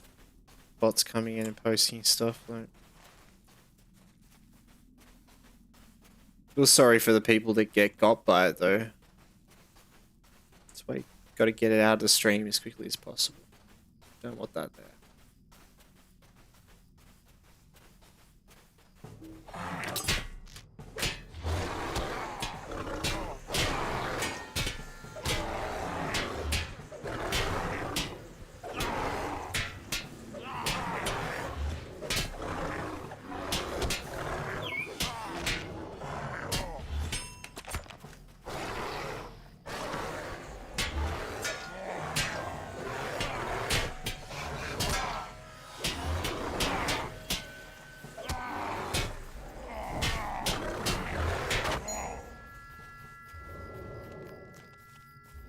Everyone was scared about AI that would take over the world like in Terminator, but we got the corn bots, the fake news bots, the fascist bots, and so many other sorts, but no Terminator. Yeah.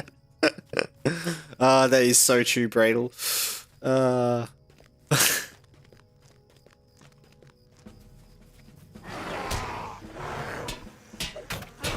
Yeah, I love like the dead internet theory, which is just that.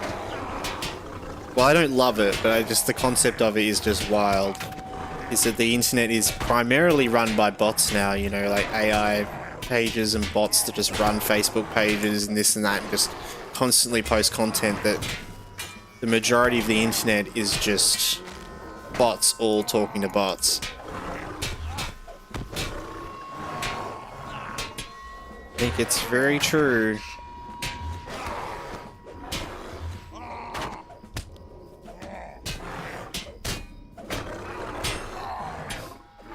I think over time people will find more value in face-to-face communication, and the internet will become a thing of the past. Honestly. I think once AI kind of fully gets its grips on the internet, there's going to be no point for people to consume the internet because they'll have AI as a means to communicate to it through. Once that happens, I think we'll probably backtrack a bit, you know?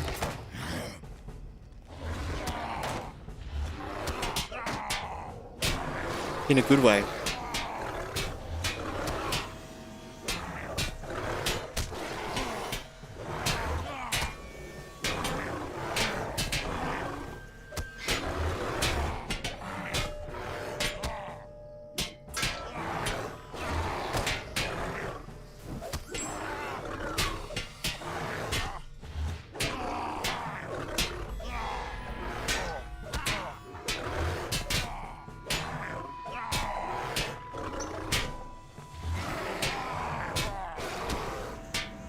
Yeah, the face-to-face communication died in Germany since COVID. Yeah, it's everywhere. It's sent ripples through society.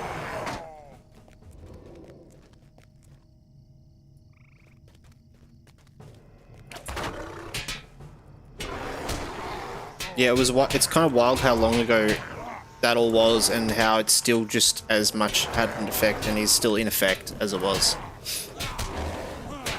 It's the way everything works. How businesses run, like no one's open at night anymore, and yeah, it's a shame that it really is. And that's what I think as well. I think people will see that there is a lot more value in face-to-face communication, and the internet is kind of falling in on itself. Yeah, people are going to see that as a cure. Which would be great to find comfort in face-to-face communication. But it is really hard. COVID's really thrown that all over us.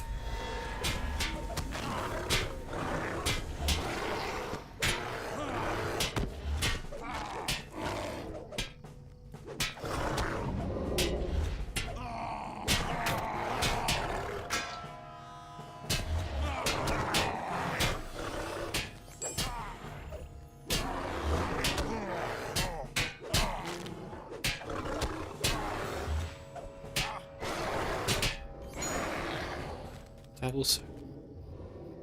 Kill a boss, we don't.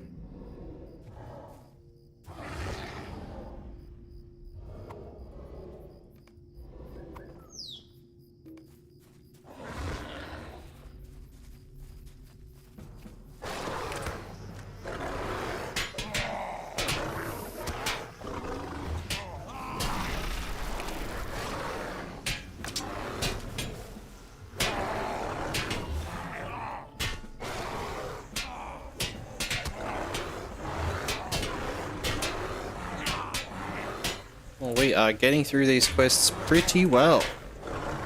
I reckon we'll probably finish off these quests and then do a bit of wandering around. Maybe we'll go over to like the Shire, check out where Bingo Boffins is, potentially start on that quest line. Do a bit of wandering around. This has been a good stream though. Clearing through the Lone Lands. We've made a lot of progress.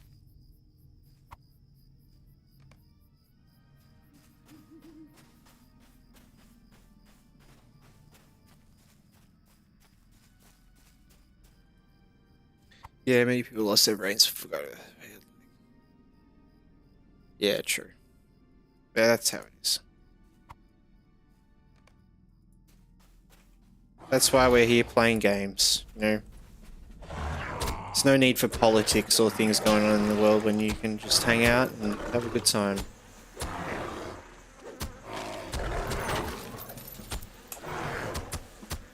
Nothing we have any control over.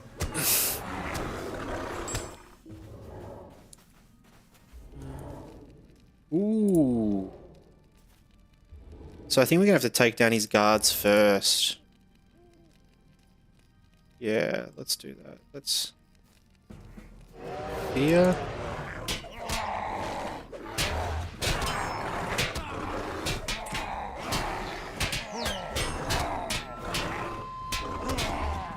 Ooh.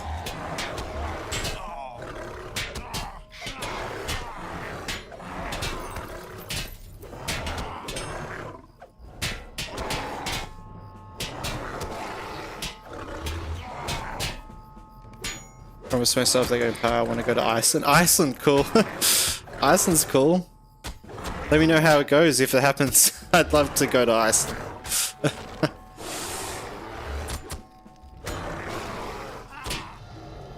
Yeah, that would be really tough though.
Holy shit. Ooh. That was a close one, guys. That got very dicey. They just kept spawning back. Jeez. Ooh. Thank God I'm such a badass. Ooh, and we got the crates. What's half-breed thieves? Click relics. Where are the relics?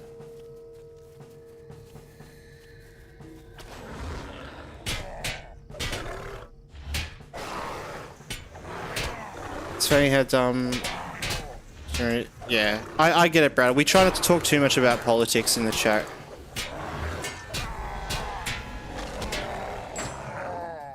I get what you mean, but yeah. I appreciate you chatting though. But it's always a hard thing to talk about. We want to make it an open environment and community for anyone.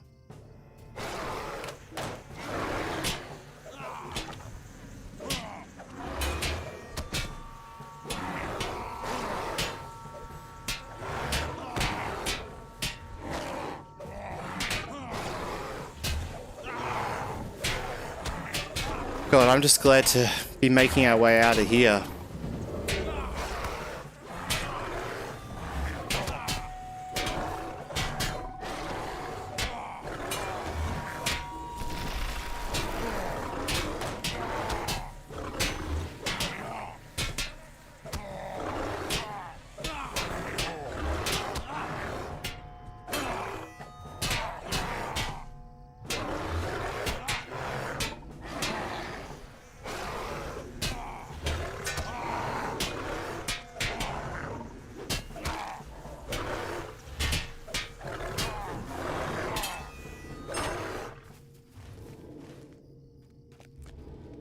Looking for relics, but there's none. Oh, there they are. Okay.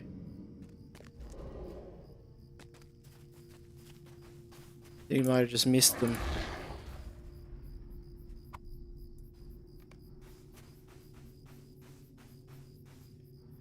Do you have your winter season in Australia? We do. Yep. It is cold here.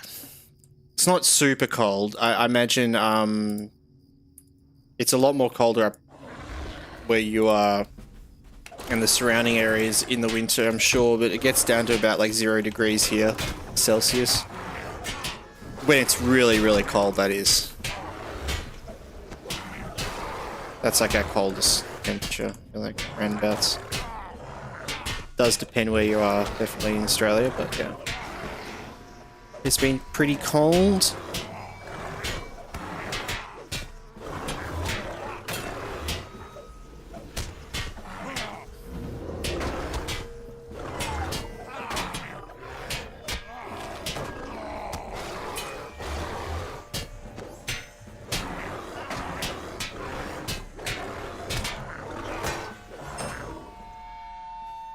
Colder in Germany, but our walls aren't built like it. Yeah, exactly. Yeah. That's what we were talking about the other night, actually.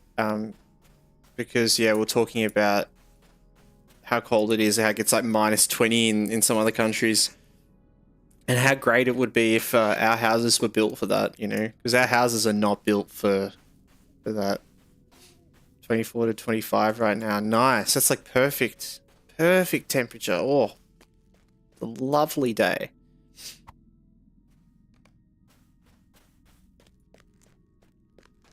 That's some lovely summer. When we have summer in Australia, it's like horrible temperatures.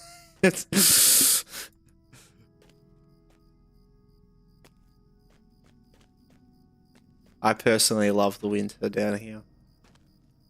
I am a winter dweller.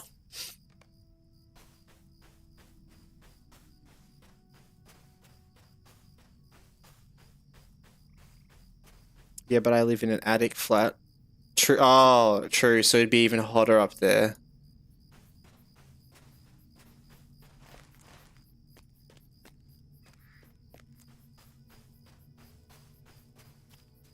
You got fans running? Maybe. I imagine that's probably really hot for you though, isn't it?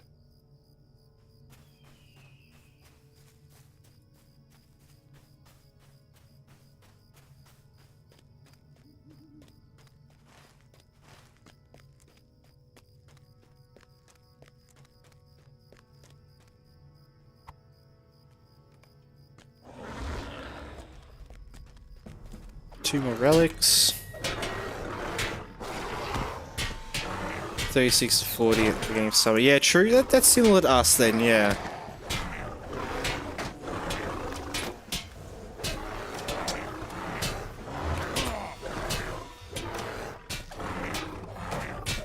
I wonder what the hottest summer was for us this year. I can't remember actually. We had a pretty hot summer. We didn't get a lot of rain.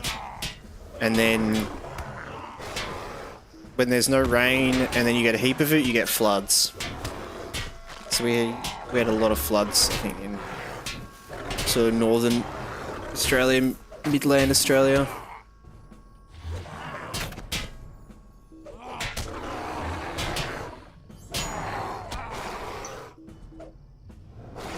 Yeah, it was dry. But no fan on.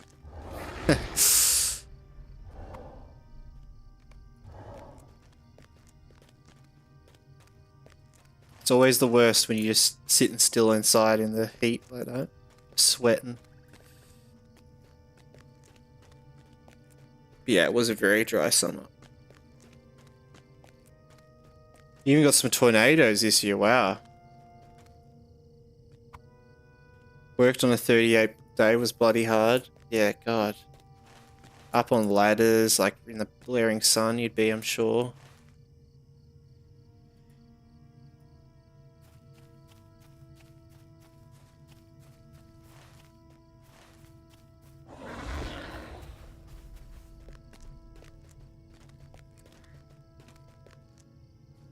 Alright, let's get out of here. Kill some links. Oh, we've only got to kill one lynx. Perfect. Look at us, smashing through more quests. Maybe we'll make our way to Oscarith and then we can jump off. 340. Okay. Probably be on for another 20 minutes or so.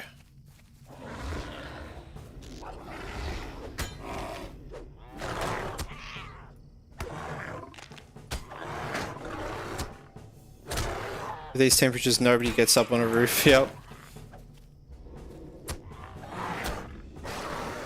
Well, we don't have much choice down here. That's the weather all summer. Like, the tradesmen down here put through some hardcore shit.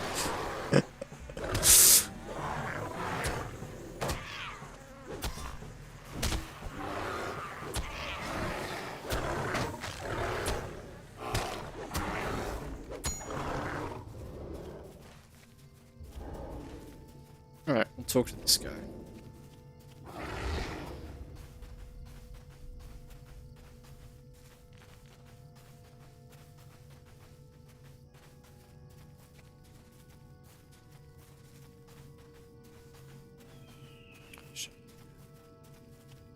Yeah. Guys, this is growing the heats.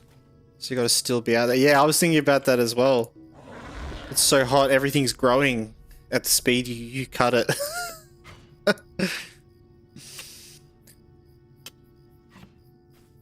Yeah, God, I'm dreading the summer and having to mow the lawn. Been so lucky this whole winter, I don't think I've had to like touch it the whole time. And then in summer, it's like feels like it's once a week.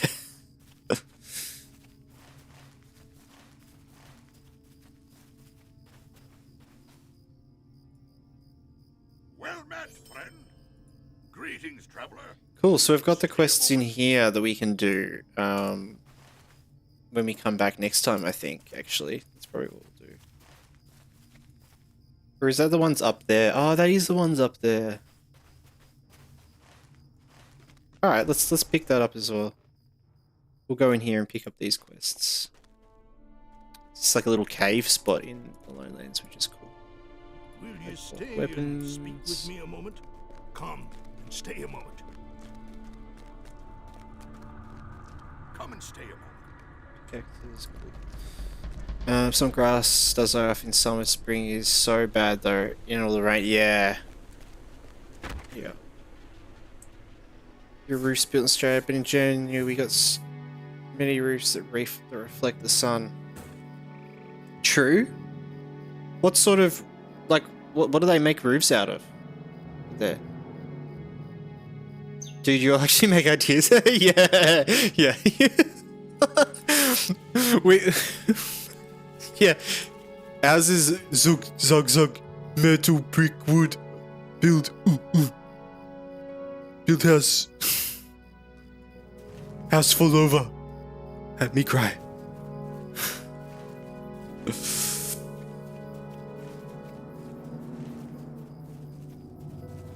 Yeah, we don't use a lot of stone in our houses as well. It's just surprising.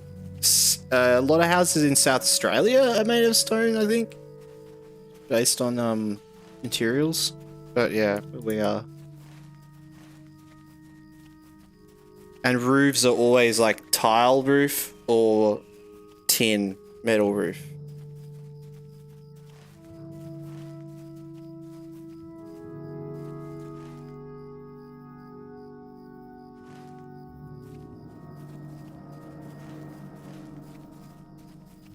Alright.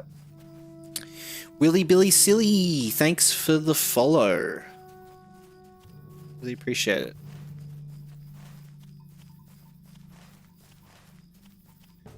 My region, we had 1.5 weeks of rain very recently. Oh, wow. In the summer. Oh, that's really nice. Summer rain. Oh, that is a vibe.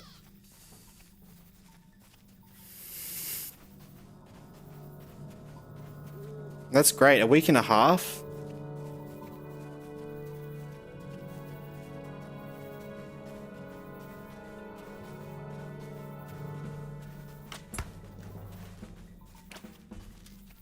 All day grey. Oh, right. Yeah, true. In the summer, I guess it's... When we have rain in the summer, it's like we get that nice summer rain for a bit. Yeah, we know the grey days as well.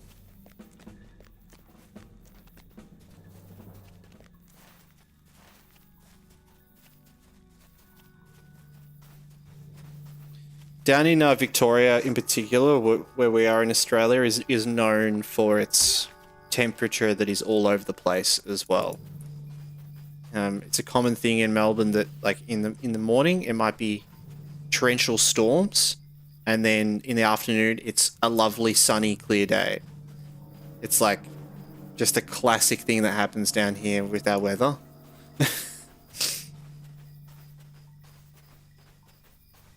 Especially these times of the year as well.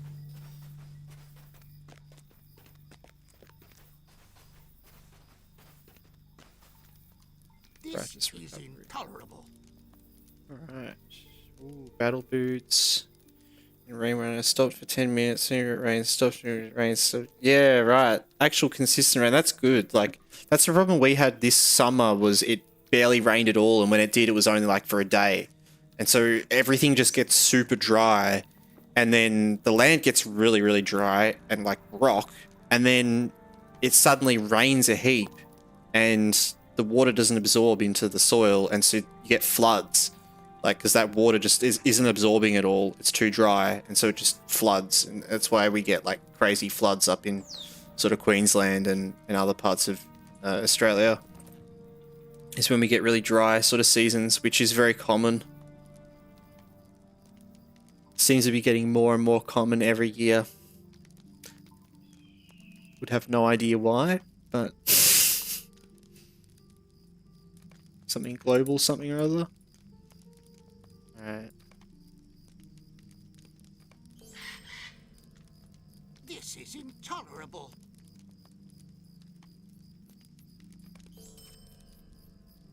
What is this world coming to? Light armor, medium. Grab the fancy shoulder pads. Will you let me speak my piece? How rude! Now you guys get to see the quest that everyone skips. Well, maybe not everyone, but there's this one quest here that you're left with at the end, defeat wargs, and I like every time I play and go through Lone Lands, it just gets left there. There's no leading quest, you just have to kill some more wargs and then come back and get a little potion.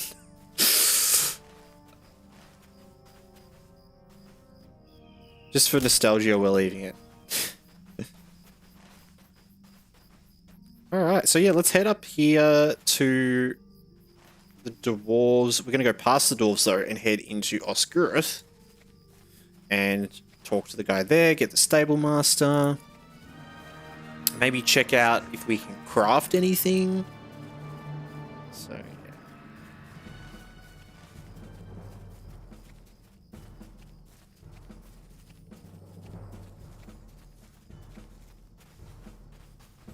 Yeah, but when you want to open your windows for fresh air in attic, it's very bad because if you don't wash it, it floods your flat. Oh, it's raining like that heavily rain.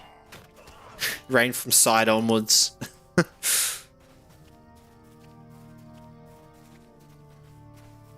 Yeah, poisons Aussie as well.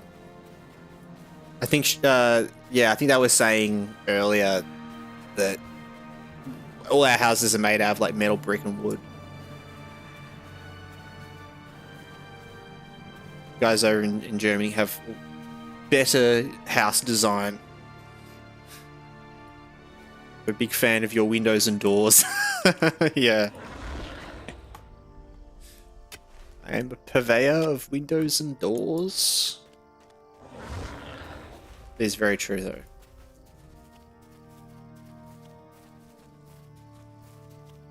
You got to check their windows out. It's crazy.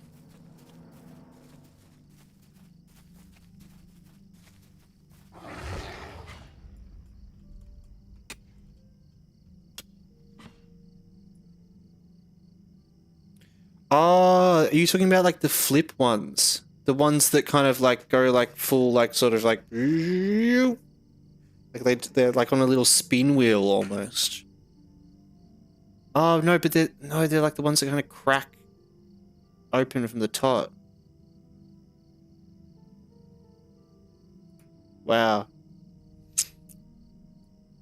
Your eyes and beard and how you sound reminds me a lot of Gantoran.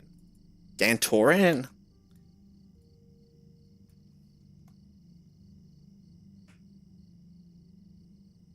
Is Gantorn a streamer, I assume.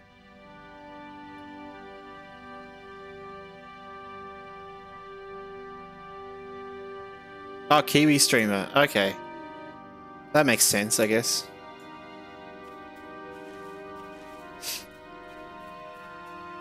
They just have so many layers and some make it fully dark, like fully... Yeah, true. God, now I'm really intrigued.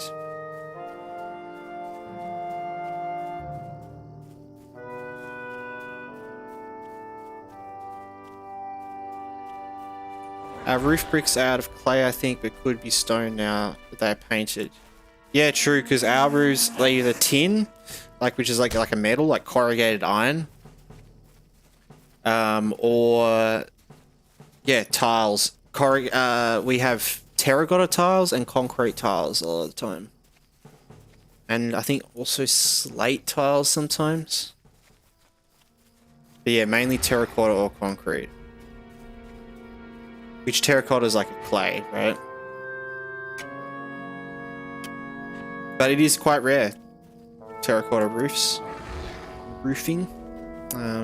Most houses are either tin or concrete. Most houses, honestly, tin or color bond, which is just like a tin with a coating of plastic, essentially. It's like an yeah. The alloy of metal and plastic.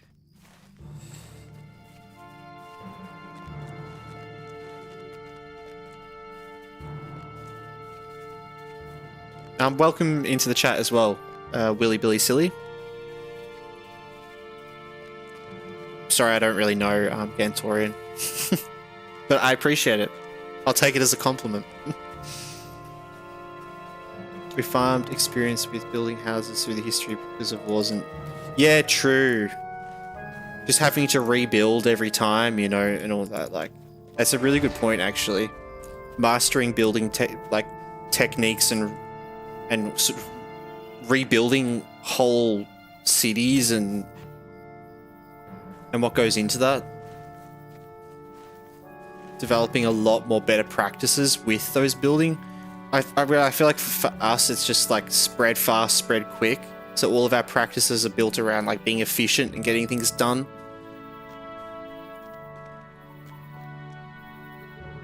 Whereas all our, yeah. He's a big Lotro streamer. He runs events with you. Oh, really? Okay. I didn't know. I don't really watch many Lotro streamers or anything like that.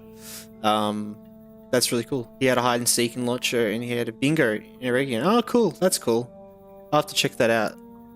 That sounds like some fun.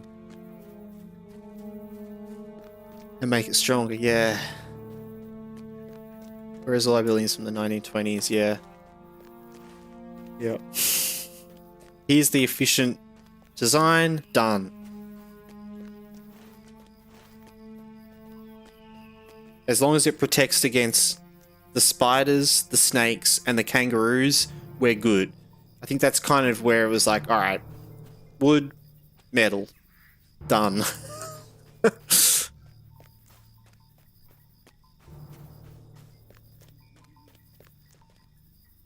What can I do for you? Might I take a moment of your time? Got a red quest, talk to Candace. Also fires in the... Oh no. Okay. We'll pick up these quests as well. This area, we get some interesting sort of quests that take us around. We got city. After World War II, we got cities where they voted if they want to build the city or make a new one. Yeah, true. Yeah, that's wild.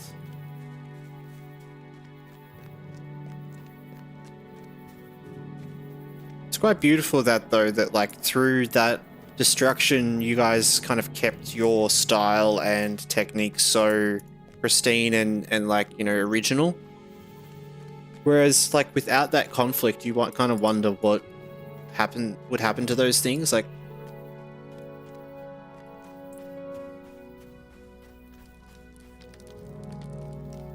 I don't know anything. I'm sure. Could I help? wow, the oldest house I saw was from 1420. Wow, that is so cool.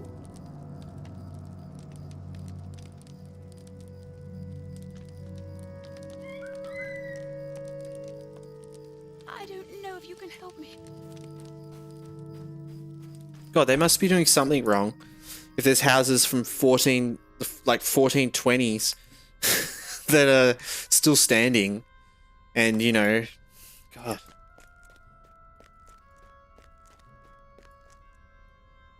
Active use as a party location. Yeah, well, I mean, if it's survived that long, I'm sure it's it's in good nick and, well, it's durable. Another 500 years, you know, maybe.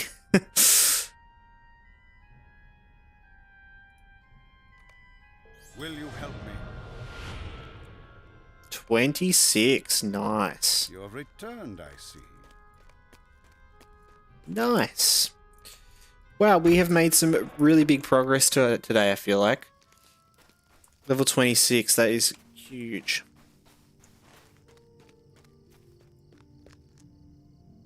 Oh, T-pose. We'll go up to here. Dude, how do you level so quickly? I know, right? Efficiency. So it's like we're talking about down here in Australia. We're all about efficiency with our houses, right? That's it. Efficiency with the quests. I kind of like going through Lowlands in these chunks. Like, you can really focus on all the quests, get them all done, and then turn them all in. And it kind of... It saves you a lot of time bumming around, walking between places. So I kind of, I go up here and do all the ones up in this area, and then down here, and then move on, you know. Yeah, we've gotten a lot of levels. We've still got many castles and walls that were rebuilt, standing here since 900. Yeah. Oh, that's awesome. The only reason I have hundreds of hours is because I waste so much time being lost and confused. Yeah, I mean, that's the thing as well. I've done this a lot of times. I know what I'm doing. It's just like instinctual. I've played these starting areas a lot. A lot. I guess I kind of already know what I'm doing ahead of time. I just need to learn how to explain what I'm doing and talk about it. So we can't make that because we don't have a sapphire. Damn. Damn, that's alright. We have to try to do some things and get some more. So what we get them from repeatable class, like repeatable crafting quests.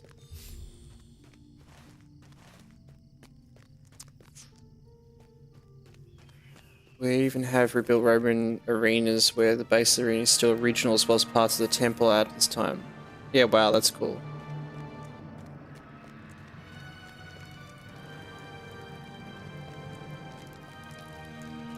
Alright, I think we're pretty good here. Got most of the things we need. Let's have a quick look at reputation. We're acquaintance with them. Hello, friend. Can I help you with something? What can I do for you today? Ooh. We can finally get rid of our bell. Do we finally get rid of the sleigh bell? Yes, we do. Cool.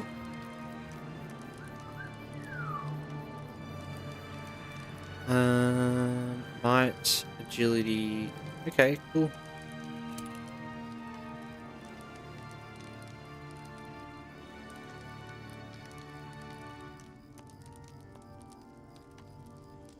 Halberd. Ooh. It's a nice one. Alright. Let's have a... Oh wow, it's already been 4 hours. Good.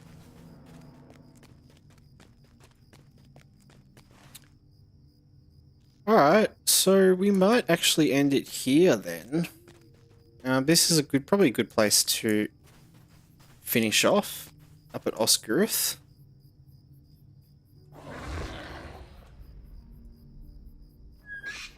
and honorable people. Oh. Oh yeah, we'll have to turn that in. We had more time. We had more time to make than other countries, but my dream is to travel to Japan. Cool. Oh, there you go. That's awesome. Very different vibe. I feel like that, you know, that's the whole point of traveling. Well, yeah, I think we're going to end it here, guys. This was, yeah, really successful stream. We made a heap of progress.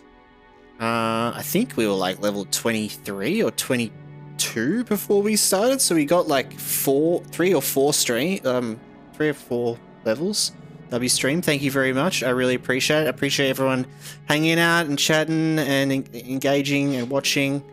As I was saying earlier as well, we've got YouTube there now with the videos. There'll be a new episode coming out in a couple of hours. So go have a watch of that, which is just from last stream. And then we'll be more up to date with our videos, that sort of thing. But yeah, going to be releasing a bit more content on there, so keep an eye out for that. We'll be streaming again on Saturday, same time, 7 PM Australian Eastern Standard Time, or 9 AM UTC time. Is when we start streaming, around that sort of time. So yeah, on Saturday we'll be back for some more. I will play LOTRO. Yeah, get in there, get some levels, see if you can catch up to me. That's the challenge. If you guys want to do, you know, try to catch up to me on a normal account. But yeah, we've done really good. Level 26, hardcore, still going. We had a good stream today. No lag or anything. The last couple of streams we had some lag issues with the server. The server was lagging a lot, so today was a lot more smoother, which is good. We didn't have any dicey lag near deaths. But yeah, I think that is it. Exclamation mark YouTube. I don't have that bot working, but what I'll do for you right now is just link the YouTube for you. It is in my description on Twitch, but I will go grab that for you quickly.